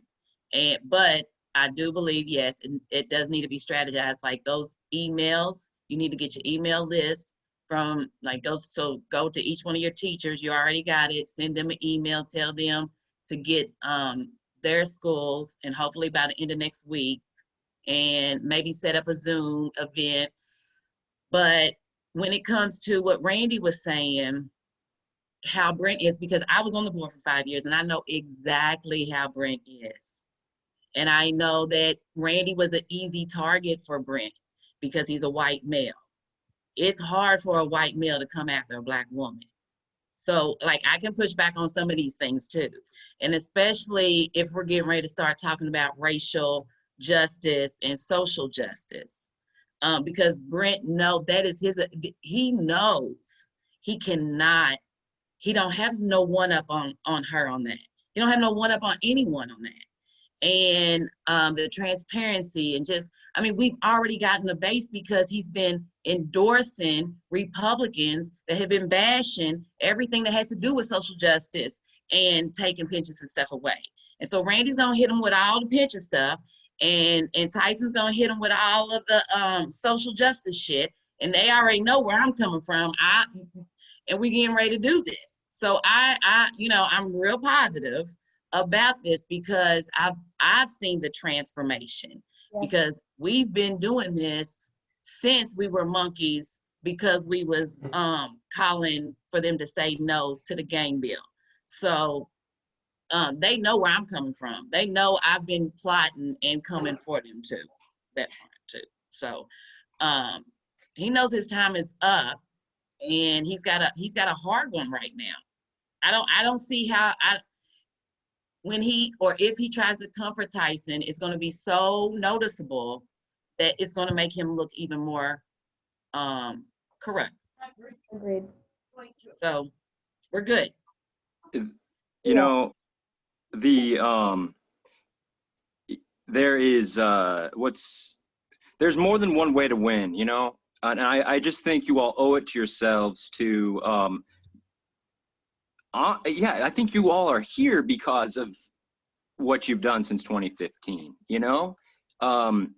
And I'm glad that there's enthusiasm and momentum and confidence. But like, so I was out before the pandemic, you know, I was in California, right? It was like a dream job. I was organizing with Unite Here, Google cafeteria workers. And there were 2,300 Google cafeteria workers in the Bay Area, right? And like I can remember one story real quick. It was young, my age. I guess that's still young. I was born in '83. You're a baby. I'm a baby. All right. So this young Afro-Latina woman in Mountain View in the Bay Area. And she is the like personal chef for Sergey whatever, the CEO of Google, this billionaire, right? And they love her. All this great feedback. She gets her annual review. It's like glowing. It's 4 pages long, 3 pages of glowing review. And at the end, it says she's getting a 14-cent raise. She can't even afford her own place. She lives on her mama's couch, you know? And it was Emily's ability to map out her shop, her kitchen, you know, and have a squad that she was committed to that eventually turned out, you know, damn near 85% or so of the 2,300 folks that, you know, we needed to vote for this union. And now it's like the best healthcare contract in the galaxy. Right? But we, as the organizers building this campaign, there was no way we could talk to 2,300 people, right? It was only through the structure that Ms. Tyson and Ms. Edison are talking about and others that gave us the real confidence that we knew we were going to win. You know, we were being systematic. We were holding each other accountable, right? Because it's not easy. You're going to get pushback from people. There's some nasty, it sounds like there's some dirty people, you know, in these locals, right? And it's just gonna, I'm just trying to keep it real on, if you want this takeover to have a big impact, you want all of these folks that have been teaching from their basements, you know, to be a part of that win, you know, and you want the community folks, Miss Edison, you know, I think it was Miss Edison, who was working with Miss Taylor's family and Black Lives Matter folks, like any folks from the community that have helped you shape your vision for, you know, what these community schools are going to look like. You know, what are the demands that you're going to make, not just of the you know, school board, but of society. You know, like those folks should know too about this win. And that you gotta, you know, figure out how you're bringing them in and getting to do the very, you know, it's just the work of contacting voters and getting that commitment from them.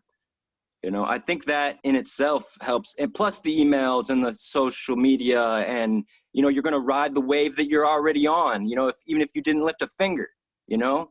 But I think if you can get this structure down and get some commitments around who you're going to speak to and, you know, how you're going to check in with folks, it's going to feel a lot better in 3 weeks, you know? Then we all won, and now we got to go tell everybody, and now what? Now what's next? You know, I feel like there will be some organic movement once you get to election day where, you know, you've already hit the ground running, but you're going to just be sprinting by election day.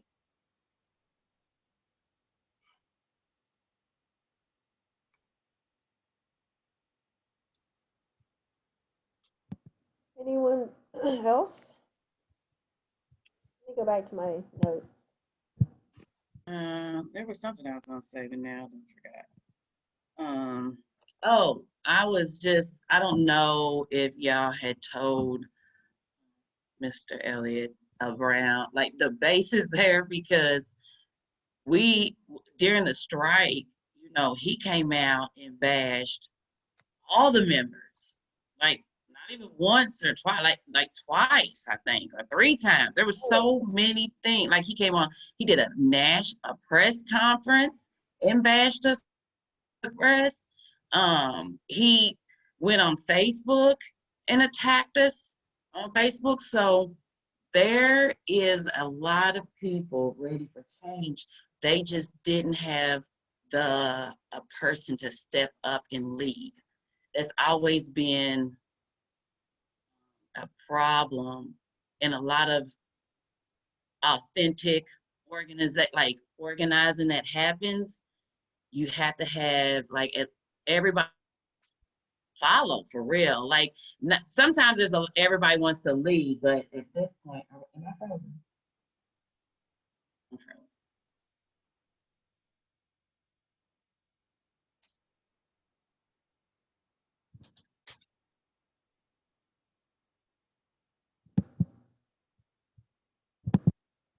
Did you lose you, Tia?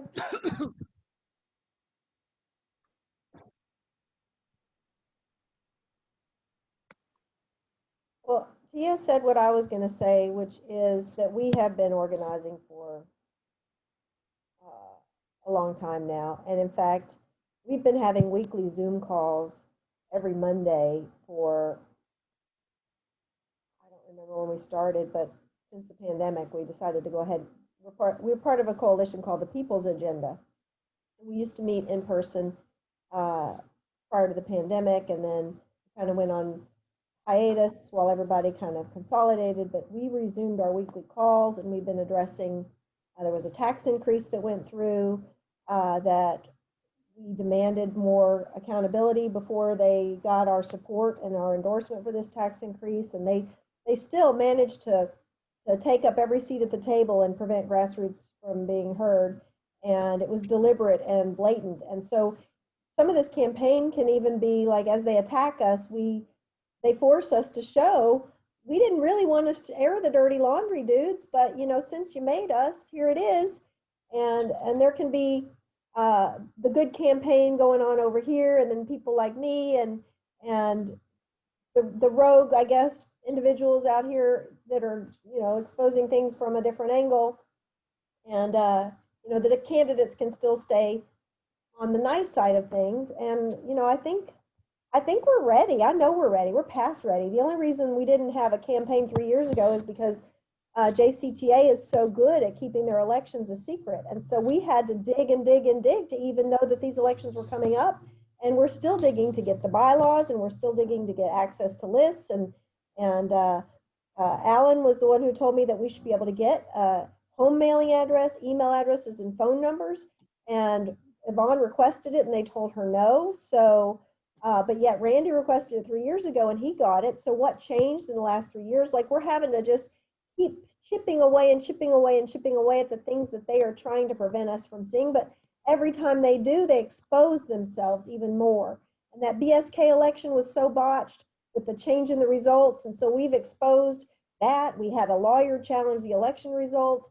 We've got a lawyer in our on our team now who's ready and waiting to challenge anything else that needs to be challenged and write the letters that need to be written. And So Elliot, you've got some great experience, and we'd love to invite you to continue to consult us, because I do think it needs to come from someone who has this lived experience, instead of us guessing if the next step is the right next step, even though we usually do.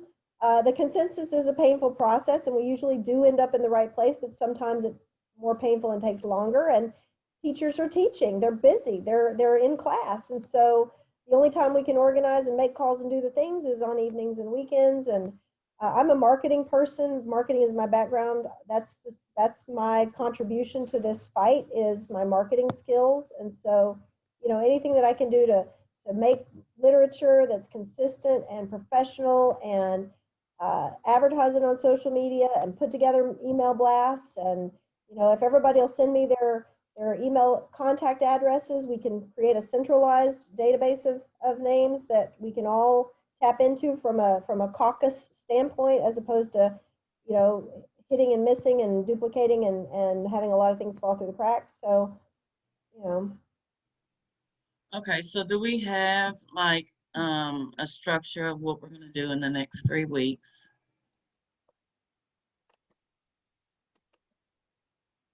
Time framed, what we should have checkpoint at the end of each week. We should have like a checkpoint at the end of each week. Yep. I'm creating a list right now. I've created a spreadsheet. It's got all 4 regions. And I put beside each, under the region list, all of the schools, elementary through high schools. They sent us out a list of PRs for each school. So I think that if each person that is running within a region can grab their region, since I've already set up the spreadsheet, and start inputting your PRs in each one of those buildings on the list, so that we can get a personal email address from those PRs. Maybe we can build an email that'll go out so that they can send us over that information. And from there, maybe we could send out some Google Forms. I know it's quite a bit of footwork, but if we're how long do you got, Kenyatta? You have a week? I don't even have a week. My election starts on Monday. So why don't you draft up, get this done? You just do like the intro. This is who I am. This is my platform. You're frozen again. What the heck is going on? We can hear you fine though.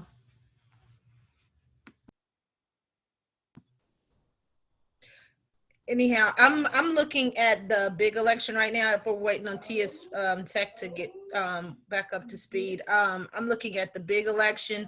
I'll definitely send some stuff out for my election for Monday, but I'm trying to see how I can help the whole and not just myself. I'm not being selfish here. So that if we all wanted to just jump in on that spreadsheet, I've started it. I've got all 4 regions in every middle, elementary, and high school in that region. So you just have to go in and move over the information to your PR list, so that you can know who your PRs are, and so that they can then distribute information out to their building people. I can do, I'll do District 4.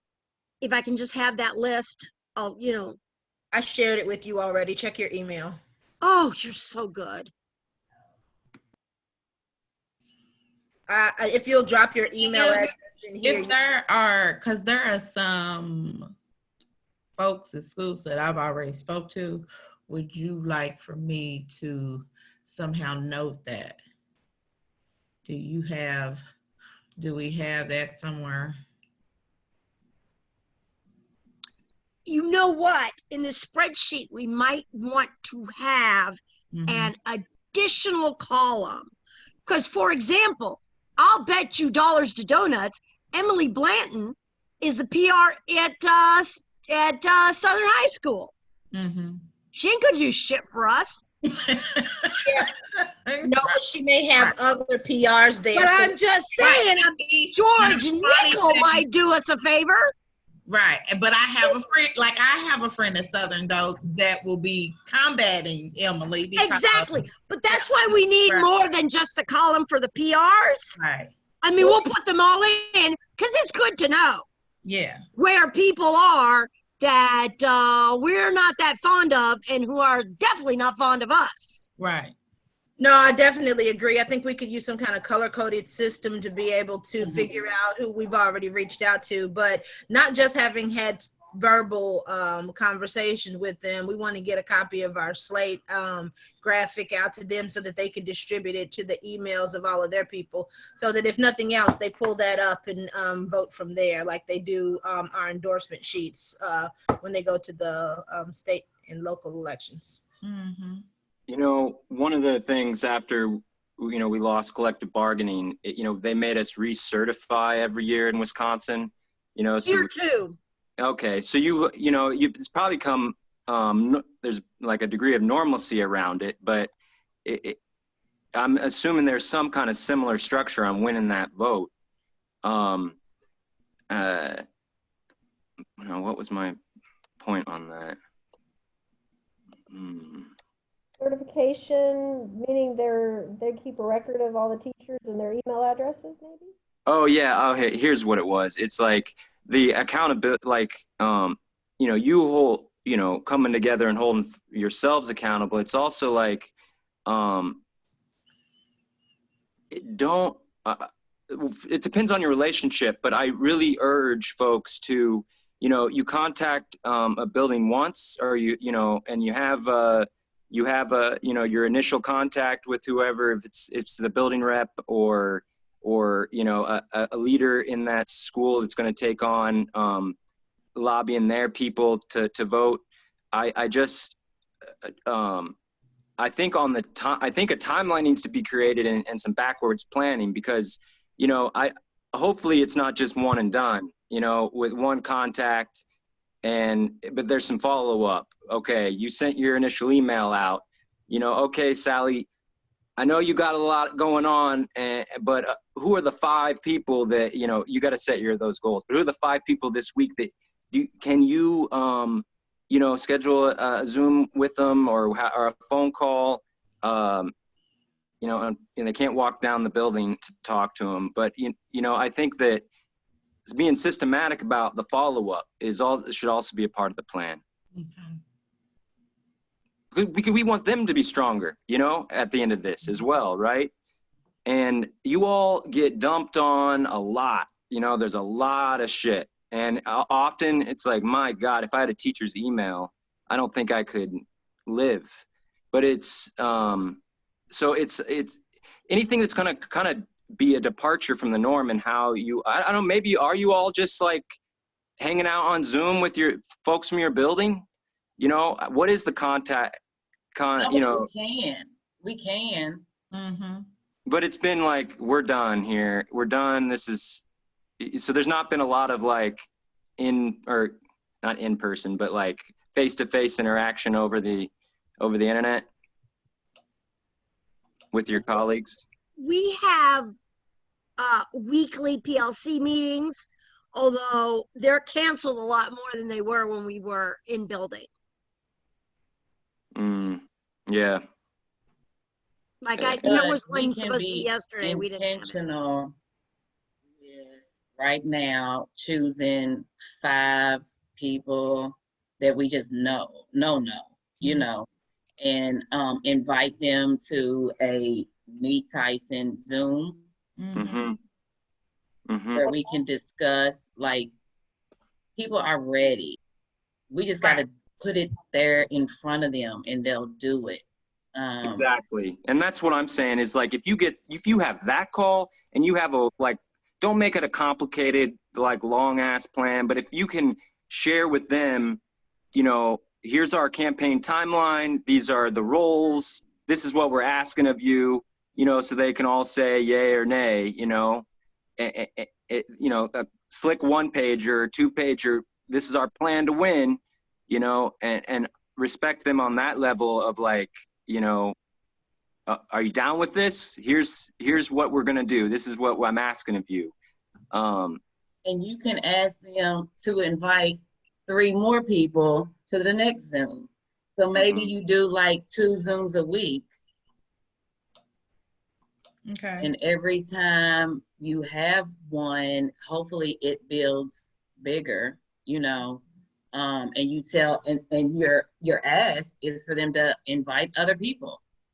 I would say my only pushback on that was, I think you're right on, except instead of making it that regular, because that's a lot, you know, I think they're on your timeline at some point in the next 3 weeks, whether it's 50 or 100 or whatever your number is, that you should have, when you're following up with your folks, one of the benchmarks needs to be, you're going back to all your folks and getting commitments from them on how many they can have to this, a big Zoom, you know, and that there's a nice, it's, you know, a celebratory or high energy thing to kind of, maybe that's a good midpoint thing, you know, just to be able to flex and show everyone that we have a lot of strength here, even though we're isolated right now, you know. And it can be kind of demobilizing if you have like 10 people on a Zoom and then 12 people on a Zoom, and then it's like 5 people on a Zoom, because ain't nobody really want to go twice a week, you know. And maybe that's just I'm speaking from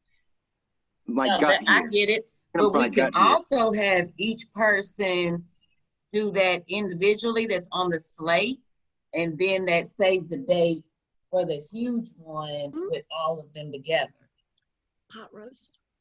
Right. And that's what I'm saying on the timeline, you know, working backwards, like how many, like when we were winning it at Google, it was like I was building my structure, but I wouldn't dump everything on them, you know. I walked them through, you know, I would meet with the leader like once a week and take them through different conversations that got us closer to our plan to win, giving them different assignments, you know, really building that culture of that we ain't going to do this if it's just people taking over this board, because it ain't about the board. It's about us being able to have, you know, a platform where we can start implementing and winning the people's agenda, because these assholes are blocking us. So let's sweep them aside, you know. So I don't know. Yeah, the challenge is that they control all the communication channels. So you create new ones right now with this structure. Yeah. And she can send out, you know, emails just to keep them engaged on whatever, you know. So and still do the 2 Zooms, or everybody do their own Zoom and then come together midway, like in a week and a half, and have a huge Zoom together. We could even have a candidate forum where both sides are invited, so it's not pushing one over the other, and therefore I don't think that would be a violation of district electioneering laws, and therefore they couldn't block my email like they did last time. They actually blocked my email, Elliot. Hey, it doesn't surprise me. I mean, I don't want to get into all the toxicity and trauma of you know, I'm barred from the Racine Education Association's building, a legal document, you know, that says I can't, and every 6 months they say we lost the local because, you know, for a bunch of different reasons. It was, we got flanked after we had taken it, because we were pushing for being strike ready in Racine, you know, because that was our analysis of how we were going to save public schools and be able to, you know, work on the things that we wanted to work on in the community. And so I think that is just being honest, that was the problem, was that in some ways the cart was before the horse in winning I think you guys are better poised, right, to take your local because of the work you've already done. But it's also, I think there's a win in having a superstructure that is gonna be more intact or more real. Your structure is gonna be tighter by election day. You know, you want your organization and whatnot to also be more permanent and intact. I got an idea, you guys. As I'm looking at my list, I have gone through and I've highlighted. We've got 4 main areas in our regions. We have our elementary, our middle school, our high school, and our special schools. I think that if each region, so we've got 2 elementary, 2 secondary at-large position for the board of directors positions, and then our president, VP, secretary, and treasurer seats. If we could schedule some meetings where they're able to just address those 4 categories separately. So we invite elementary to 1 meeting for region 1, middle school for region 1, high school for a meeting, and then the special schools. So 4 separate, but focus on the needs of those categories when we do our talk, and kind of use that as also as an opportunity for them to be able to share out some things that they want to see from their union in the Zoom. That's dope. Because so it's like you're springboarding from, you're concentrated, not department. It's it's been a minute since I've been talking to educators. Your grade level, you're saying you're going to have elementary, like you'd have a big elementary, you'd build for a big elementary Zoom is what you're saying. And then would you also build then for bringing everyone together? I'm thinking since we vote for the regions, we vote in regions, they cover their region votes, and then we have the big group. I don't know if we could necessarily even just carry in like a video from the VP, the P, and the treasurer, secretary. You know what I mean? I don't know if they want to try and introduce themselves in all 4 regions for all 4 meetings. But I definitely think that if we did more of an intimate by region and by subgroup for elementary, secondary, and special schools, would be able to reach more people. The middle school and high schools in each region is not a big list, y'all. Let's get some dates on the calendar as to when we're going to do that and start making that happen. And by the way, January 12th is Demand Safe Schools National Day of Action. We could do a kickoff Zoom call that day, and that would be our action for the day. What is it? What'd you say? Tuesday. This coming Tuesday is Demand Safe Schools National Day of Action. Mm. And we're in line with their agenda as well. So we could talk about that agenda as part of our discussion. And this is that common platform that we all share. And at the local level, this is how we're implementing it. And then each of the candidates talk about how what it means to them and what they're running on, what platform they're running on, and introduce the candidates. What about opportunity so something in Racine that I thought was kind of cool is that we really, like, the community knew what was going on. It was in the Racine Journal-Times, we got some coverage, and it just created the tension that we were looking for. Are there any opportunities or is it worth kind of trying to get some media around this, or is there already been media around it? No, we couldn't even get the media to cover the botched BSK election. Local media does not have any interest in going up against Brent McKim. Yeah. But yeah, the fight's got to be with somebody. Yeah, where's the urgency coming from? Where's the urgency coming from for these elections? Of course, there's no urgency because he wants that lack of participation. I mean, what urgency are you all trying to bring? Are you trying to create the urgency? Members participate, members' voice be heard, because we're stagnant. Like, I worked at Ford Motor Company for 10 years before I became a teacher. Their union is bomb. Like, you cannot endorse a candidate without the members voting for that. You know what I'm saying? Like, you cannot even negotiate, bargain for anything without the members okaying what you're bargaining. So when I came here, I was like, what are y'all doing? Like, what is there a members meeting? Like, we don't even have members meetings. Just We've had general one member members meeting meetings. in 11 years. So, One. okay, so I'm just gonna say this though, because I know my internet's probably gonna go bad again. But if we don't get the media coverage, which we might, but if we don't, we could just do an op-ed. That's right. That's right. Earn media. Take out an ad, you know, with a bunch of your all photos and your with the people's platform on it, you know.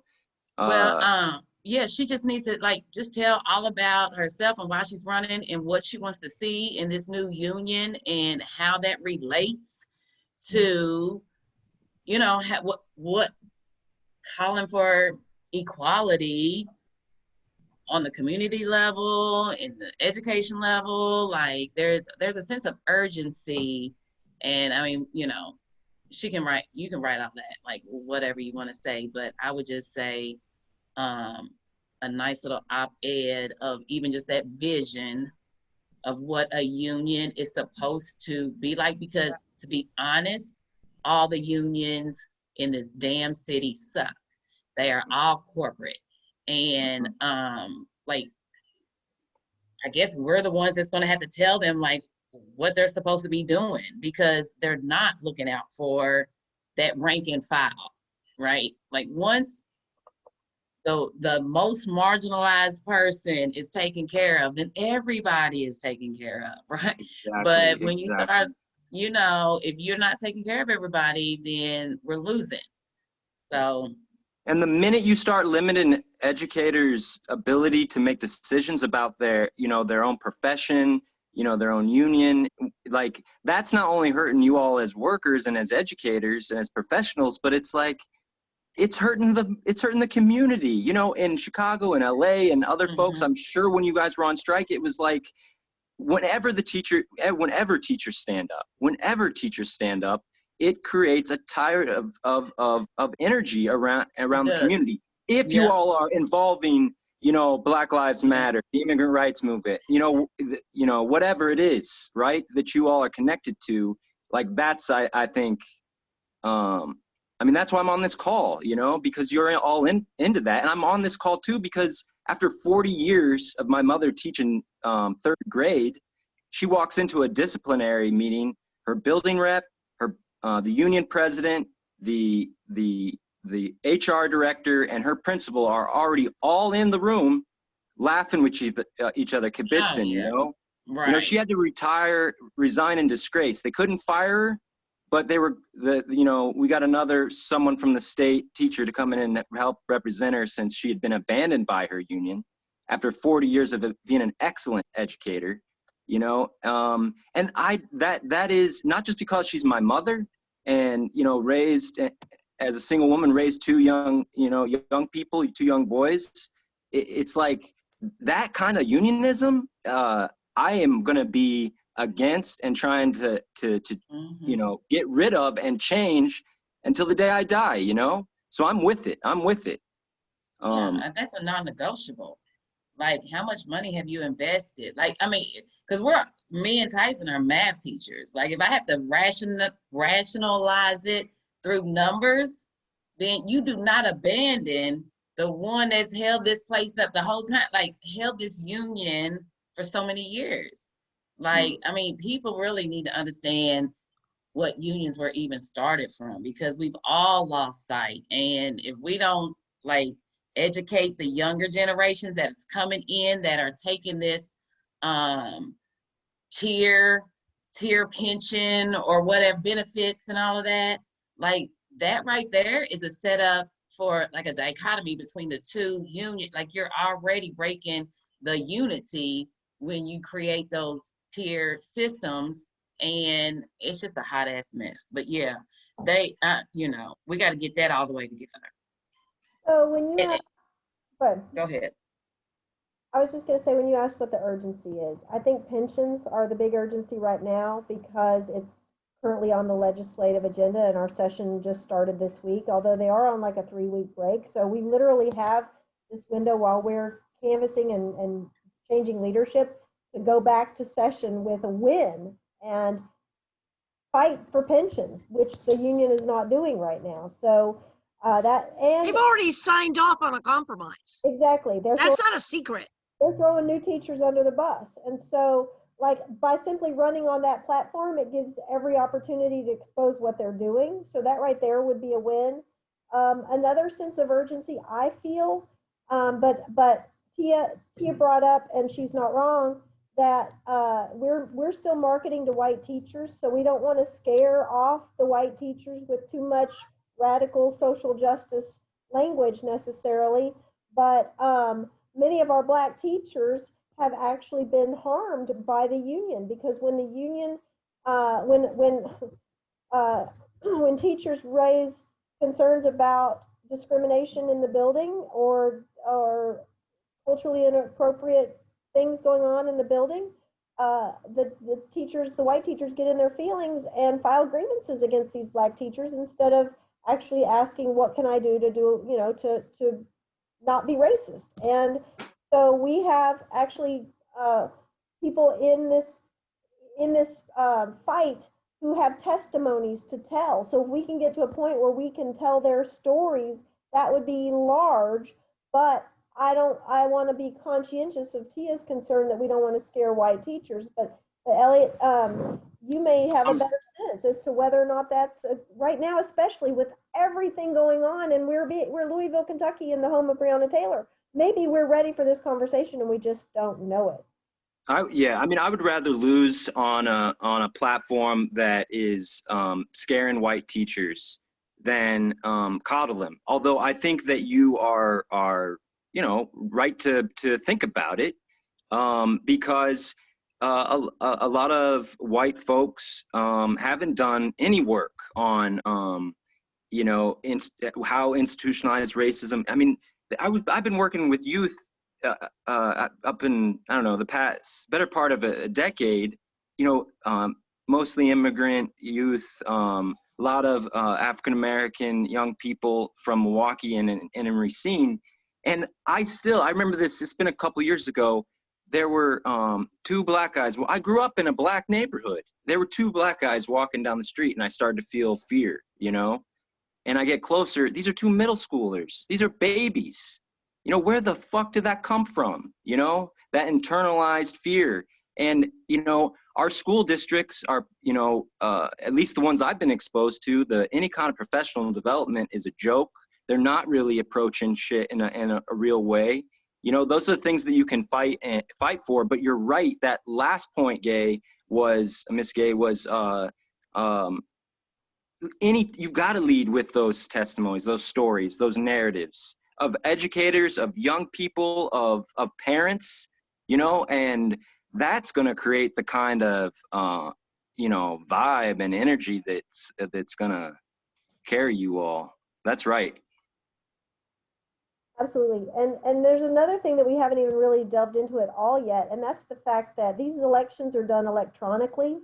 And we've already seen what they did with the BSK elections. They control all the levers and gears and everything going on behind the curtain. So even if they come back and say, unless they come back and say that our slate won, we're not going to trust it anyway. So, that's an interesting story. I'm just trying to think of an angle, but it's like, you've got a corrupt thing. If you're willing to call them out publicly, because I do think there needs to be, I was going to bring this up before before we ended, is like, what's the election protection plan?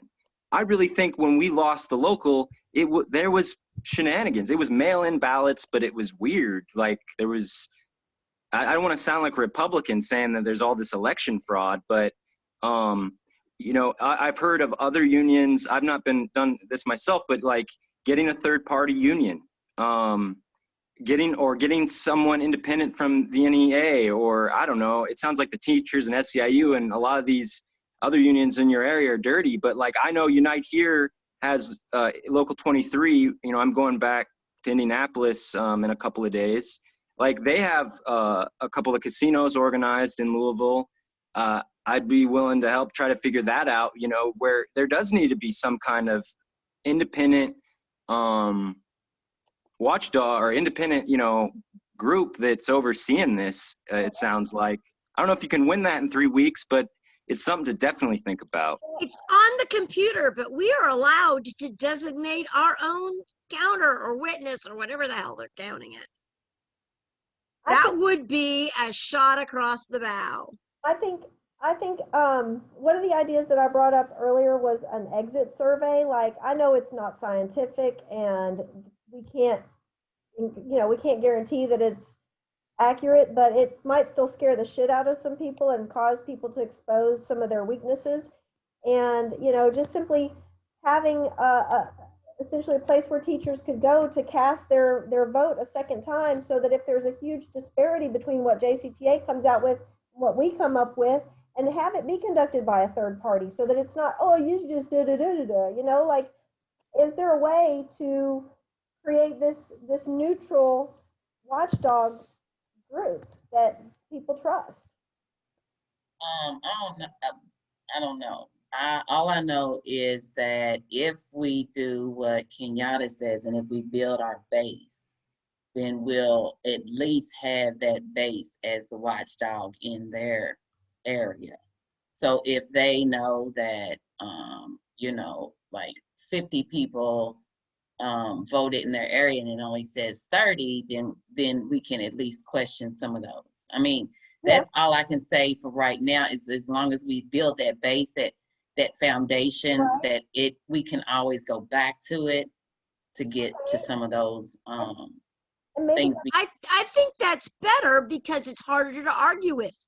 I'm in this building and 20 of these teachers told me they voted for the slate, and you have us at 10%. I think we're saying the same thing. I think you're talking about collecting it differently, but I think we still need a consistent way to collect it. So if you tell the teachers in your building to tally up the votes and go to this place and put it in, and we have a way to display it for everyone to see, maybe that's what you're saying. Maybe that's... And the first email can go out saying, we would like to monitor, we would like your help monitoring, because some teachers were not able to even vote for BSK, because that was me. Because so of if the you have many a problems with a BSK vote, then you need to let me know so that I can address it with the PR or our rep or whatever.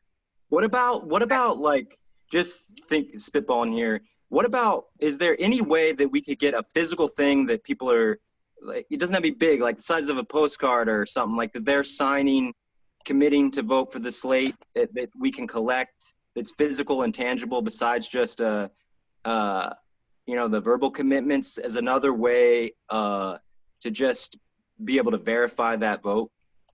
Are we able to send mail to members? It's a free country, right? I don't know why you wouldn't be. If there's... We don't have their addresses, and they say they don't have that. They're not giving them out to anyone. You know what? We have the same thing. We had to do a freedom of information request from the district or state DPI. I forget which one it was, to get the addresses for the teachers to be able to do the vote, the voter contact thing. You have time? I don't know.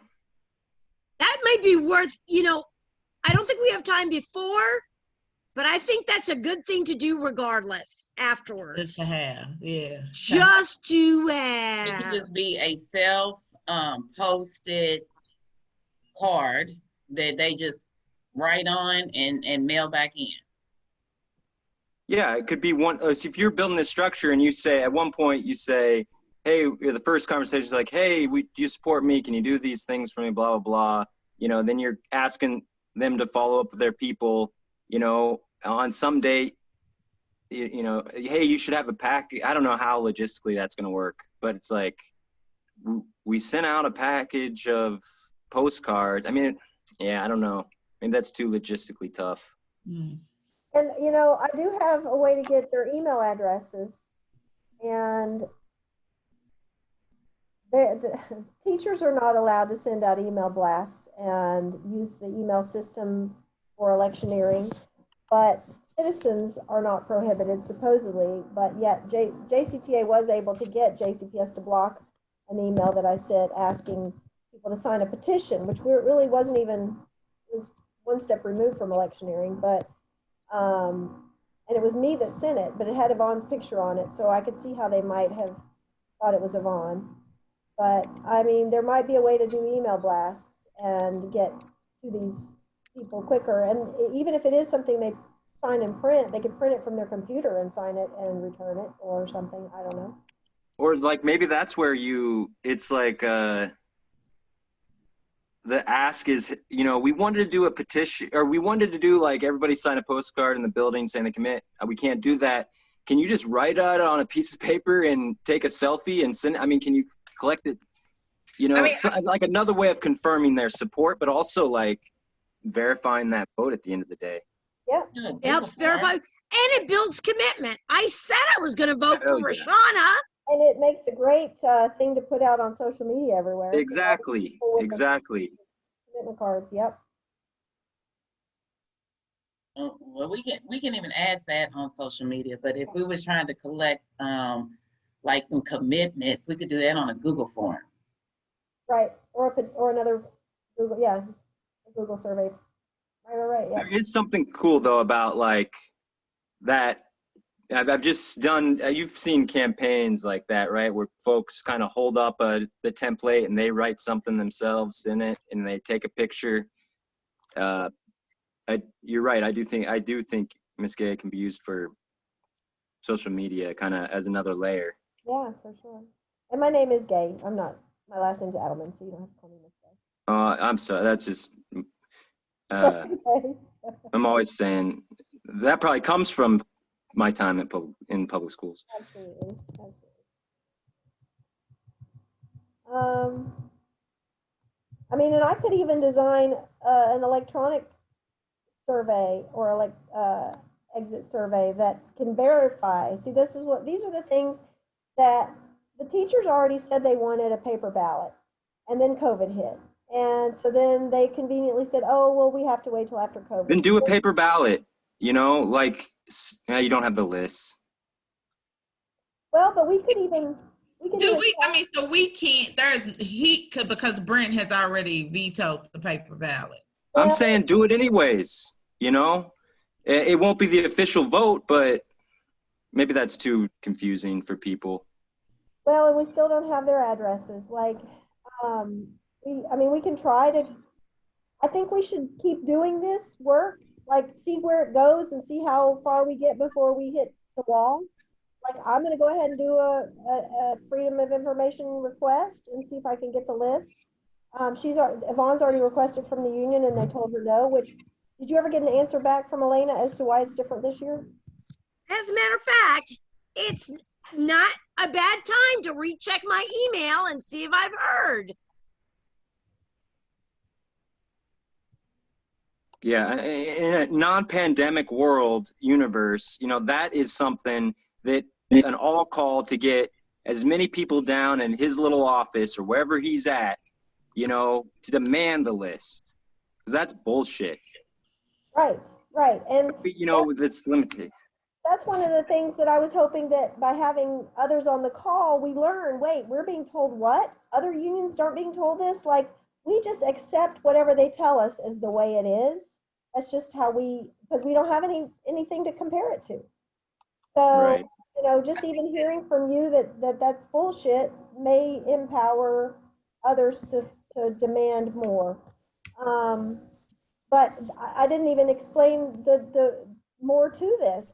At the last PR meeting, which is the building rep meeting, Kenyatta made a motion that said, we want paper ballots for this election.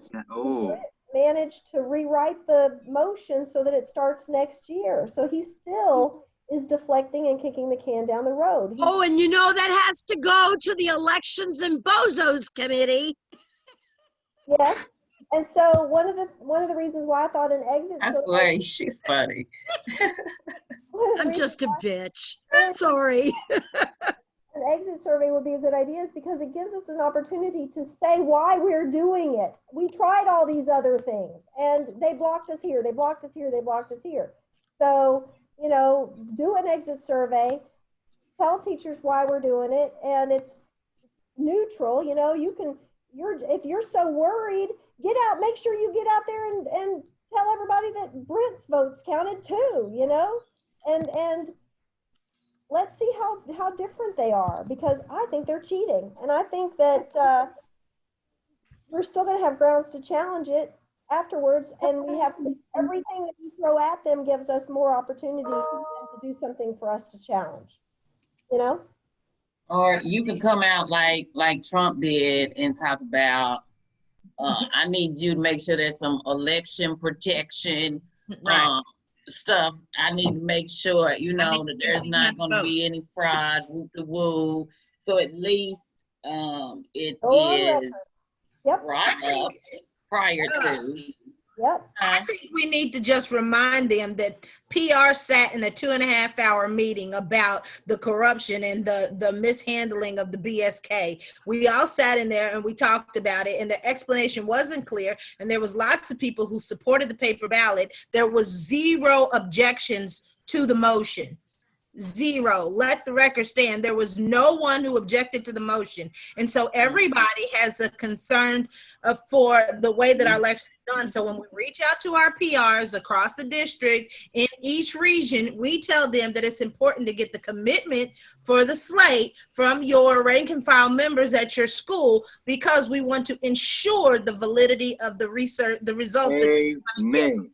I'm just saying. That's that platform that you got to run on, Kenyatta, so that it's already out there and Tyson can build on it. So as long as that's that platform that you need to run on. Right. And you know, one of the reasons why they said no to paper this year, they can do it next year, but of course there's not going to be an executive officer election next year, so it'll be 3 more years before we can get another paper ballot.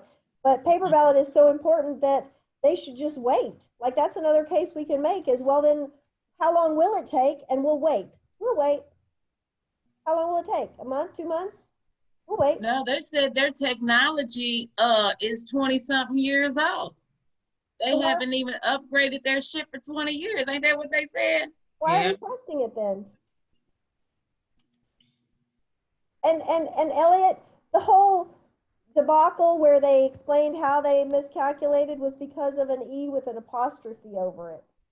Like, after they came and said there's no possible way there could be any error, they came back and said, oh, somebody wrote in a candidate's name and it was an E with a thing over it, and that just threw everything out of whack. So all the numbers came in, you know, one column down, and it was so obvious that they had taken whatever the real results were, changed the numbers around so that their ideal candidate had won, because they owe Natalie Rashad a favor or two, because, you know, he could have been appointing her to BSK, but he didn't. He appointed white people to BSK, and so he's making Kenyatta and Natalie run against each other for the only at-large seat. And since it was so botched, and it was only a disparity of 3 to 5 votes each time they recalculated it. That's why they're having a runoff. Just give it to both of them. You need the diversity on your committee anyway. Like, we should be putting pressure on them to solve these problems in ways that make sense, instead of us just keeping on and go. They keep changing the rules and we keep accepting the new rule. That's dumb. Yeah, I think I'm my brain's Literally changed the rule. Literally changed the rule, because there was no rule until after the election. And we asked the question, and then it was like, well, we can create a rule. Give us a second. We got to go on a special meeting. We could write a book about everything they've already done. So I think we just start plucking away at things and making them flap their wings and expose the shit out of them. I mean, anybody you all, in terms of politicians or faith leaders or whatever that you're close to get commitments, like a letter campaign to whatever his name is, Brent or Brett, Chad, I don't know. The current petition to ask him to step aside, and we don't have a great way to get that out to people to sign either. But I'm just saying, like, anything to, like, you know, the state affiliate, NEA, you know, there needs to be some kind of pressure on that local that he feels that he cannot get away with cheating the election, you know? Right. Well, Is there an internal grievance procedure within your within the state affiliate bylaws, or is there any state statutes that dictate the election or internal elections within public sector unions? Any mechanism that you can start raising hell around to put him on notice? I have to look into it. I know that you can challenge the election. There's a process to do so. There's a letter you have to submit, and we did so with the BSK elections, but of course they came back and said, oh, that doesn't apply here because we made up the rules as we went along and we decided we weren't going to let this apply. So there's actually no way to challenge BSK elections as far as I know. Even the runoff that Kenyatta's about to go into, if we don't like it, there's nothing we can do to challenge it because they didn't write a process into their bylaws that they just wrote. But the JCTA elections does have a challenge procedure, and we have some experience following it because that's what we tried to use for BSK. So that's post-election. I'm saying okay. to try to avoid even that, I see. I don't know. We can ask our attorney. Even the attorney sending a letter might spook them. And I would hound. The NEA has not ever been supportive in my experience, but I'm sure there are folks, other local. I mean, have you other teacher unions in other states, or John? Like, I don't know. John Yarmouth sending him a letter. I mean, the mayor. I don't know. Think big. Yeah. So I'm looking at what Randy put in here, and it says upon request, of course, all candidates shall have access to the most recent of all PRs, alternative school names, and school addresses. But what's that going to have on there? Is it just going to have nothing that we can use? I was going to say, the list that I got, it just had their names and what school they were at. Yeah, and they're not in school right now, so what good is that?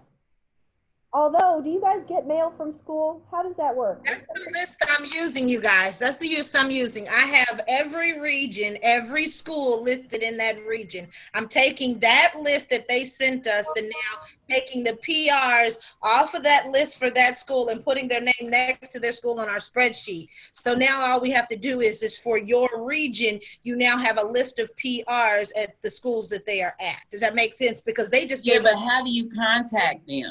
We're going to have to send them emails. But if you send an email. Is it a regular email or is it the school email? We can send them email through JCPS email asking for their personal email. We just can't electioneer through JCPS email. So we can get around that whole electioneering part by asking them, hey, we have some information that we need to discuss with you outside of JCPS email. Please forward us your personal email address. And I still have a list from a few years ago when we were collecting personal email addresses for all of our members at our schools. I have my list, and those PRs that have been in place in their schools a long time may even still have their list of their building people, their list of personal emails already. So they may be able to just scan it and email it to us. And that way, either we can forward a copy of the slate and the region selections to them, or, they can forward the information to their people through their personal emails themselves, however they feel most comfortable. We can automate that somewhat too. So when you send them an inquiry asking for their personal email, you could send a link to a form or something, so you're not having to then copy and paste and keep up with list management. Do you want to do something like that? Yeah, we could do a Google form that sends that out. They send that out to their people, and then yes, we could do that. Because if it goes in a form, it can be pulled over to a Google sheet. Yep. I'm just trying to create the lists, though. I think we need to make that region of schools list and the PRs along with the contact information for the PRs that needs to go for each region so that we can do our own groundwork and kind of divide and conquer the list. If someone mails something to you at school, does it get forwarded to your home address? No, I don't think so. You're not getting any mail. It sits in your email box until you one day maybe go to school and maybe one day. Yes, it's all in the email box waiting for me. I've got gifts waiting for me at school, you know, from my sweet parents. You know, nothing's been forwarded to my house. It's all right. That fruitcake will still be good. It won't be dry when you get it next year. Not any more dry, anyway. Rum might ferment a little bit. What else? These are all great ideas, and I think we've got more to do than we'll possibly be able to get done. But everything, like I keep saying, everything we do is incremental. There is nothing not worth doing because we may not get it all done, but doing nothing is definitely not an option. Right. And I think that's why I can try to send a find a plan, you know, that we've used before around. I'm going to try to find one from Racine or just like a template or something. I'm gonna have to dig through my stuff. My computer's dead. I don't have my battery, but you know, just something that you can put it all down on your timeline and your benchmark goals, and then be able to, you know, cross the shit off that's not feasible, you know, because you're right. You could spend 3 weeks and then, oh yeah, we got a list of everybody's address and phone number, right? And maybe that's the wrong tactic to try to spend that much, but you can definitely, you know, be able to build at least a list of some folks based on the contacts that you already have personally, you know, because some people's name and number is better than none. Right. Right.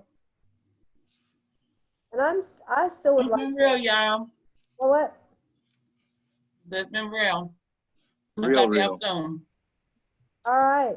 Thank you. Elliot, are you willing to stay with us? I mean, not tonight, but throughout this 3-week process? I am. What's your I goal? am. I'm, you know, I've been laid off and during the pandemic and had to, Megan, my partner, who's a math teacher, by the way, at a tech college in Wisconsin. Yay, man. Yeah. And is going through some shit. She's been there 15 years, and it's like the disrespect on all levels, you know, from the admin and the, I don't want to get all into it, but also the union, you know, has been disempowering, and she's been trying to keep it together. So I applaud you all, because a lot of educators are in this position of just not being empowered, not knowing their power, you know. But yeah, of course, I'm going back. We were going to go out to California and live before the pandemic. Now all her stuff's in storage. She's at her parents' teaching her math classes in their basement, and I'm, you know, back at my almost 40 and back at my mother's. So I'm going to be available. Yep, I'm going to be available. I think I'm going to start working in one of the kitchens at a university in Indianapolis. We're going to have a contract fight to raise the minimum to $14. But as long as I've got a schedule of when, you know, and then I'll be able to commit to it. Awesome. Well, we do meet Mondays at 4 on Zoom. Okay. So that's a standing meeting time. You're welcome to join us for that as well. I'm sure this will be the #1 topic for the next 3 weeks. So, but also evenings and weekends are best for teachers. So I am hoping that some of the folks that have been on the call today will get in a Zoom chat, and we'll keep, I mean, not Zoom chat, but a messenger chat group. That's another way we communicate pretty effectively.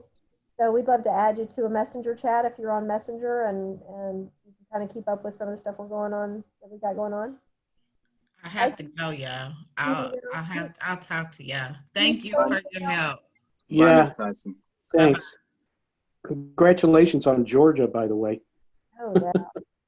That's a I hell of know, an I accomplishment. know. There was 1,000 of us here bugging the shit out of people, but Miss Abrams and a bunch of folks had been doing the met work. her?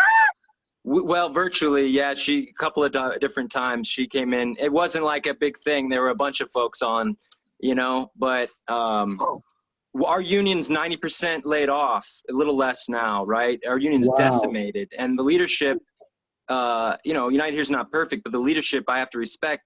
We spent down our reserves in 4 Yeah. states during the presidential: Arizona, Nevada, Pennsylvania, and Florida, and then put everything down on Georgia. And it's been a trip. It is. I had no idea the history of civil. I mean, not as deep as I didn't understand Atlanta's place in civil rights and in like Black liberation, and it's the shit that's happening in Fulton County in Atlanta. The gentrification, and it's time. It felt good to be here, and the enthusiasm was great. I definitely want to come back here after the pandemic is over. There are a lot of smart people there at Morehouse and Spelman and Atlanta University. I mean, that's See, I kind had of like no idea about. I mean, I a knew hothouse of those brains. schools by name, but I didn't know there's like 3 historically Black college and universities in Atlanta. Morehouse it's a powerhouse. I'm telling you. And Stacey Abrams. Until I heard her speak, I was thinking, Georgia doesn't have a chance. But when I heard her speak, golly, she is bright. She is so sharp. Kelly Loeffler and Purdue, they didn't stand a chance. Well, it was pretty damn close anyway, but I got to give you all kudos. That's a lot of hard work to overturn that structure down there. Well, I think it's a long, it's been a lot of work from folks. And I put it in context, right? I really think the attack on public education that, happens in Wisconsin is an inspiration for Occupy. You've got the immigrant rights movement who got stabbed in the back the last time we had, the Dems had control of everything, right? Wait. Dick Durbin, the senator from Illinois, he introduced the DREAM Act 19 years ago, and now we are poised to see that immigration reform pass, which will change American politics forever. I think there's a lot, if we can get vaccinations and kind of move beyond this, you all are going to be entering into a world where there's a bunch of new possibilities, I hope. I think our movements are getting stronger. I think the left is stronger. And I think that you all are getting stronger. You can see it in your own narrative, just listening to you, on this call. Right. So I'm excited. This is the infrastructure you're going to need to be able to, win big in this state, which is, illegally gerrymandered the state legislature. So, Kenyatta, the form that we were talking about for collecting email addresses, we could turn that into like a survey to ask people what their concerns are, so that it gives them an opportunity to weigh in and feel heard, and then you take their words and make it part of each of your platforms based on who your constituents are in your regions. Do you like that idea? I do. I'm like right now, I'm just focusing on the actual list work part of it. Yeah, I'm over here cutting and pasting. So I definitely think we need to build that idea beyond that, beyond just this list to where we need to go next. So yes, definitely a Google form. I need our members need to speak up. If they're happy with status quo, then cool, vote for Brent. But if you want something different, what is it that you want? Right. What do you want? What do you want? If you're so miserable, tell us what you want, and we'll try to figure out how to make it happen. We'll try to collectively use our voices, but our union is too powerful. They have their hands in way too much stuff, from budgets to politicians to just the day-to-day running of our schools. So if they are able to help implement anything, it would be through our union that we should be able to do it. So we should stop holding our tongues, speak up, speak out. Let's do something different. So one of the things that we've already done is we have, through this People's Agenda that I told you about that we meets weekly, it's a coalition of organizations. We've had PTA, everyone from PTA to BLM to LSurge to, it's under the Kentucky Alliance, but there's been participation, pretty broad participation over the history of our time. And we have a 17-member decision-making council that was created when we needed to decide our position on the tax increase. And so we're continuing that infrastructure going forward because it's already in place.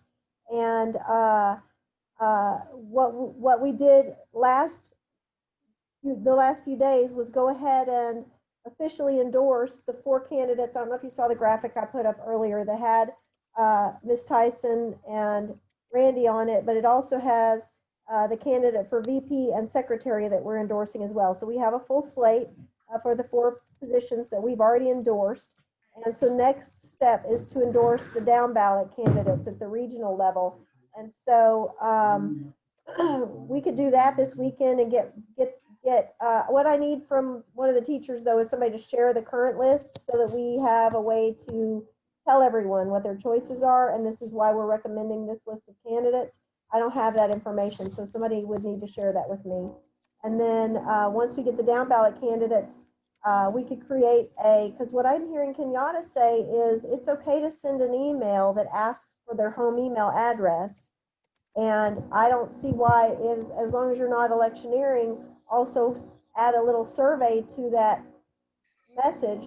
And then we could blast it to all 7,000 teachers and collect the data in an organized fashion. And I can take that data and add it to your spreadsheet that you're already creating. It's not like I'm going to create a separate spreadsheet over here. Like whatever we collect, I can append to the other database. So I think that it would be interesting to see if they try and block it again. But I do think we could do it on behalf of the entire slate. Why not? If they block it, they block it, but it's worth it. To me, it's worth it to have another block that we call them out for too, because what the hell? You're following the rules and they're still blocking you.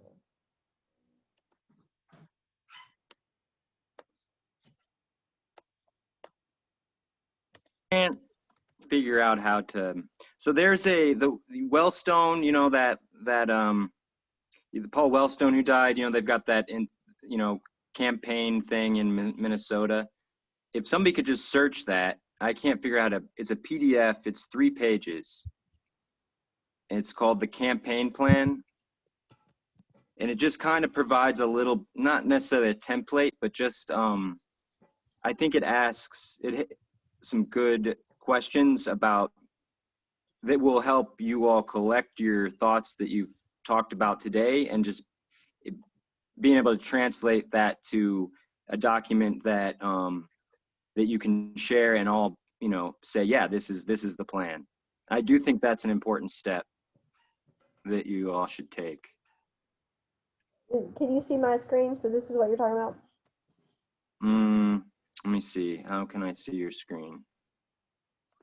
Oh, man. Oh, there. So can you scroll up? It's got a bunch of blank pages. I'm trying to, here we go.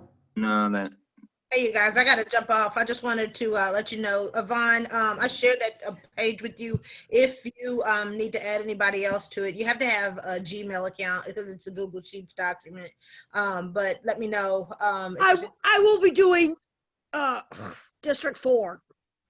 Well, it really, we just have to go down the list and pull because the list is not in regions. The list is in alphabetical order. So, isn't that special? If you're going to go just do region 4, I mean, I'm just going right now. No, we'll go alphabetical then. I assumed it was divided by regions. If you peek at it, you'll see how I kind of did it. And I'm just doing the first PR for each school and not doing all of them just because it's more time consuming. I figure if we can get a first go at emails, if we find out that they're no longer represented at that school, or if their list is flawed, which I have no doubt that it won't be, we'll figure that out next steps. But this at least gets us on the ground running with some type of communication.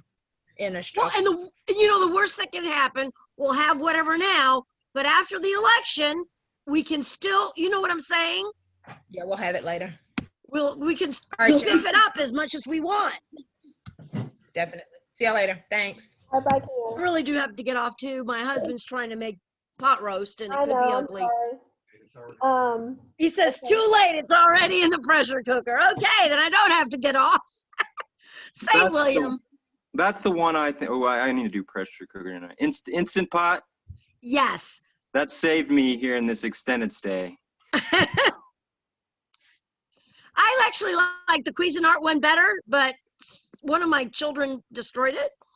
And the Instant Pot was on sale, so I went that way. Yeah. No, I just did a quick look at that, but it seemed to have, if you could just use that as a guide to kind of hit on, maybe you don't have to do every single one of those, but I think it would be helpful to look at and put pen to paper on that, on Yeah. the plan. All right, we will study that this week. Don't overdo it. It doesn't have to be a freaking novel. It just something you can say, all right, this is the timeline. These are the roles. These are the things that we said, just so you can share it. And like, you can spend a few minutes of crossing out what doesn't make sense. And people kind of know what the next 3 weeks are going to look like. Okay. I put it in the Dropbox, by the way, Gay. Okay, good. Thank you. All right. Well, you don't know how helpful you've been, Elliot, and how. Oh, you've been a saint. Well, I talked too much, but next time I won't. I just wanted to get this stuff out initially on. We've learned so much. Good. I'm excited. I want to know all about. I don't want to ask you right now, but I have so many questions about how you've gotten here. So hopefully in 4 weeks' time I can ask a couple of questions. Well, it started, you're not going to believe how this started. This started with a study by the League of Women Voters. I can't even take credit. This is how it started. That's the God's truth. That's how Yvonne and I met, that's for sure. That's so cool. My grandmother, 98, my mom with a pension from the district is still having to work retail to do home health care work or pay for it for her mother. But she was always in the league. So I have a soft spot in my heart for the League of Women Voters. It'd be great if we could get them to take sides on this issue, but they won't, will they? Well, they would be an election. They could be a great organization if it's to do election protect, to ensure the validity as a third party. Group like that for sure. You could ask. They'll hire out. They can't hire me. I'm clearly biased. Although I would. No, we could hire. No, I'm just saying we could hire the league. Mm-hmm. The league would hire the league, or we would hire the league. We could hire the league. Would we owe them money? They'll take $100 and be thrilled that they got it. All right. I mean, if your attorney and you all and some others signed on to a letter making that request for a third party, what do you think would happen? How would that be? Third party, There's no. Oh, Elliot, you are a genius. There's no downside to this. What's the worst that can happen? Yeah. They look like a third world banana republic. That's what this refusing sounds to like. let the United Nations observe their elections. Right. Right. That's the worst that could happen. Right. And maybe you don't get the third party, but it's like they're thinking we better do the right thing here because these folks are paying attention. Sounds like I have issued that threat. But yeah, keep pushing that. They just keep covering things up right now. They think they're so smart, and honestly, I think they are so corrupt that they will continue. I think Brent and and Trump have a lot more in common than people realize, and that's why he keeps doubling down on it, is because he doesn't want anybody looking at his tax returns either.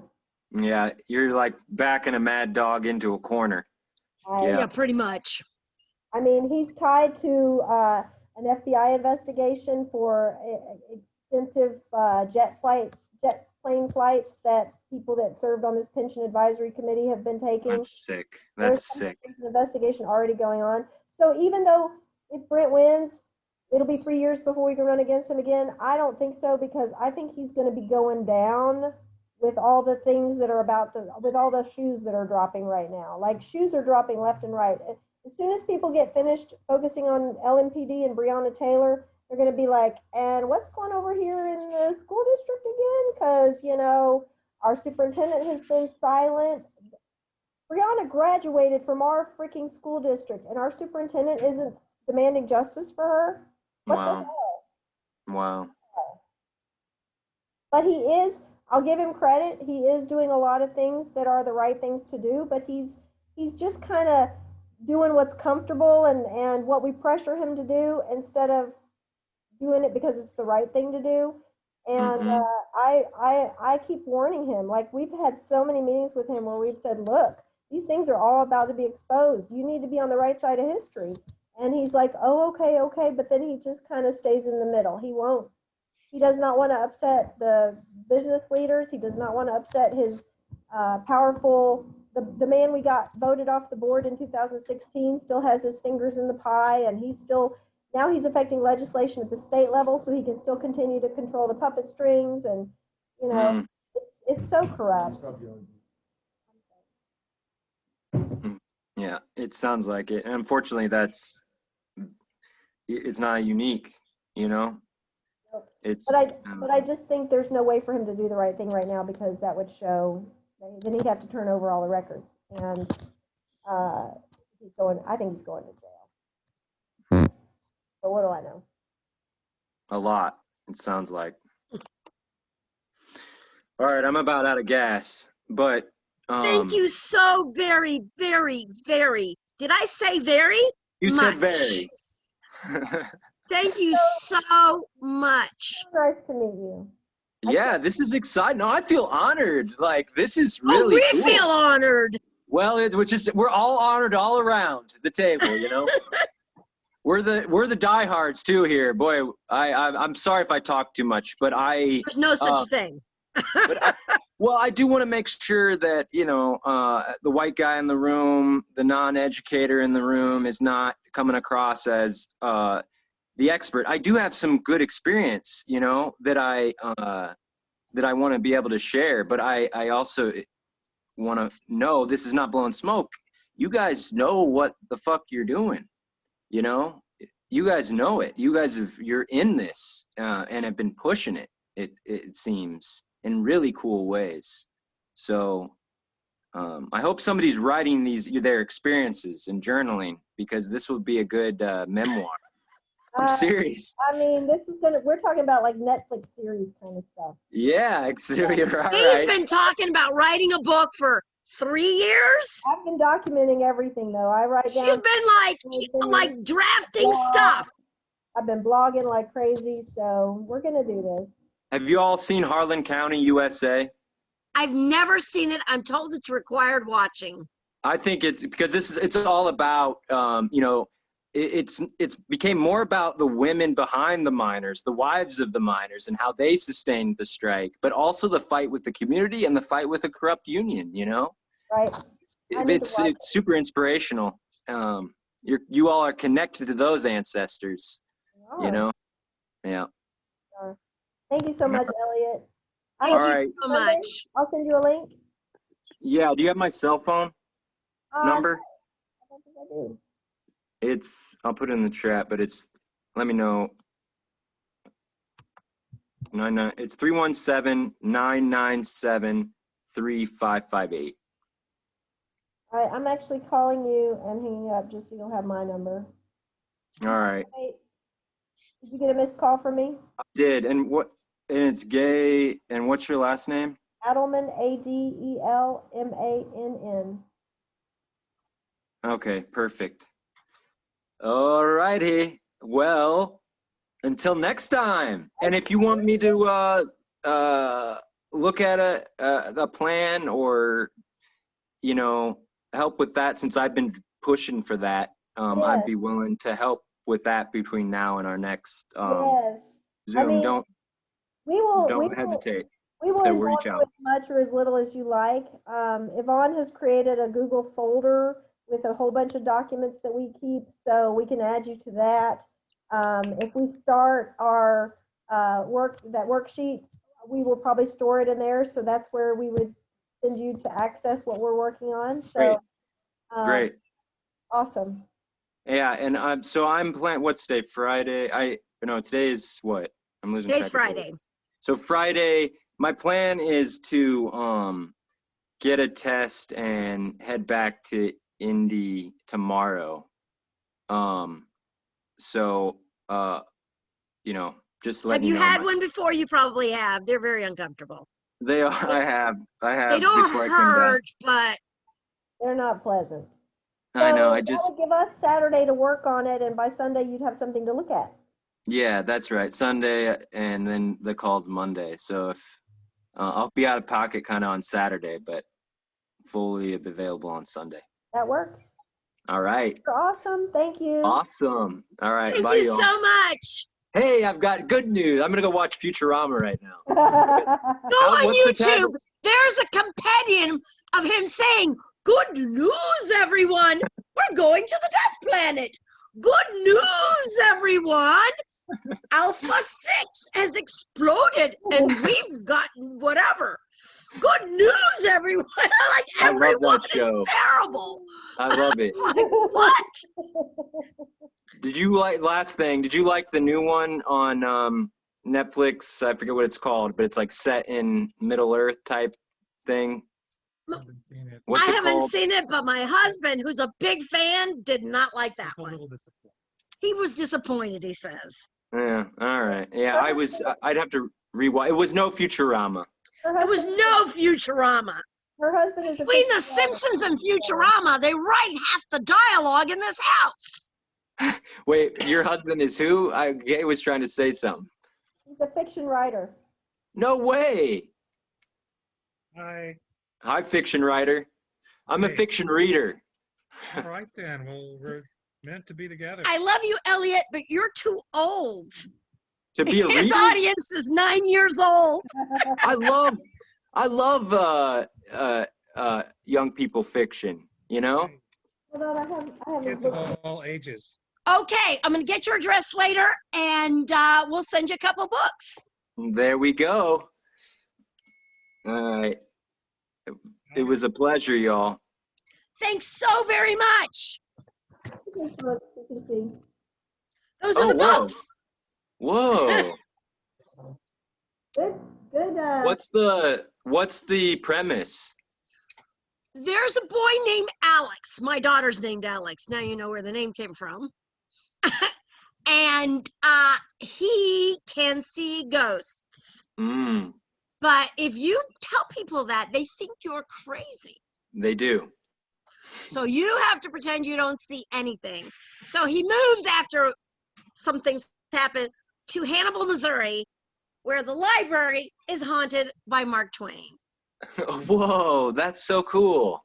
And, it brings up, the fiction parts of the book are fiction. But all the things about Mark Twain are actually real. He really Wow. was born in Florida, Missouri. Right. He really was kind of a pain in the ass. But you're introducing like authors and stuff to people, that's cool.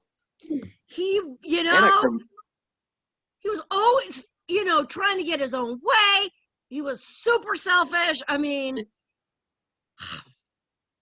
Yeah, a pistol. he was a pistol. Yeah, the only thing I know about him is besides what I've read is when didn't he go to the Holy Land? And Did Mark Twain go to the Holy Land? and he has He says he went all over, Bill says he went all over the world. There was like a PBS thing on, or I forget where, but it was just it was like his letters back and forth, and just such a funny guy, and so kind of a curmudgeon too, though. Yeah. And he felt really bad because a lot of people in his life died. Like his brother, he talked his brother into taking a job, and 2 weeks later, the boat blew up and he died. Oh my God. And he always felt like, oh my God, I killed him. And his little sister was, it was kind of cold, and he pulled off her blanket, and then she died of some fever. Oh God. He blamed himself for that. Yeah, he had a lot of self-loathing. I remember I forget what book it's in. He wrote about mob rule, which would be a fitting thing to go read right now. Oh, yes, it would. Yeah. All right. Well, I could keep going, but I need to find some food. Thank you. Bon appetit, or in Spanish, buen provecho. Ponte las pilas. Right? Put on your batteries. Yeah, the Mexican women in California, I'd walk into a room and they'd go, Ponte las pilas. What does that mean? It means like, wake up, like, get going. Like, my hair would be all disheveled. My Spanish is, yo fui a Guatemala para estudiar español, like when I was muy bien. 16, pero antes esta viaje, experiencia, yo solamente conozco dos palabras, sí y no. Like maybe cerveza, también. So I went back to my Spanish teacher, which I failed in high school, and she cried, Miss Mann, after my immersion experience in Guatemala. She was like, I knew you were a smart kid. You just are a horrible student. Glad she appreciates the distinction. That's true. That's true. It took me a long time I'm just coming to terms with that the last couple of years. All right. Good talking. And thank you so much. Bye-bye. Bye. Have a safe trip back. Thank you. This was amazing. Wow. Okay. And he said yes. He said yes. This is going to be so amazing. Oh my God. Brent has no idea. We're not going to let him find out either. He's thinking Little Sisters of the Poor. He's Notre Dame and Little Sisters of the Poor. Have this half-assed little baseball team. 3 weeks is forever. We've got this. Oh my God. I know, he's thinking. Little Sisters of the Poor, I guess Notre Dame would be football, right? Little Sisters of the Poor have some little, junior high football team. Whoa, gosh. Lois's words were not very inspirational, but I think it's what we needed to hear, because you gotta want it. You gotta fight for it. And when she said what she said, it made me determined to prove her wrong. And I think that's what we need, is to be determined. Well, no, the other thing she said that was super important is that we really do have the cart before the horse. But that doesn't mean we can't get a horse later and move it in the front. Right. I'd rather have a cart before a horse than no horse and no cart, which is what Brent represents. Well, which is, exactly. We either, we'll have no heart unless we do it this way. We're not going to have a cart and we're not going to have a horse. Right. So, but, I feel better thinking that, what? It would have been better to build a caucus before the election. But, after the election, it's never going to be too late. Right. After the election, we can build the caucus. Scrap everything we've done and start over. At least we've got the power now. We can keep just building and building and building. Right. This is amazing. Oh my gosh. So what can we do to help Kenyatta before Monday? I still think an email blast on her behalf would be fun, but it's electioneering, so I guess we can't. Well, no, the other thing is, Daniel's not nearly as, I used to think Daniel was smarter than he thinks he is. No, I used to think Daniel was as smart as he thinks he is. Sorry, you know what? I haven't eaten in a while, so I don't feel real. I did. Oh, you did see me disappear. I have to throw up because I drank this. This is like joint juice, and it's too much like cranberry juice, and it was like, can't do that. Note to self, don't do that anymore. So I hope you'll excuse me, but I really had to go barf. Not a problem. I figured you knew what it was when you saw me get up and move fast. Yeah, when you came back, I was like, oh, she doesn't look like she feels very good. It was, well, I've got a lot of practice too from when I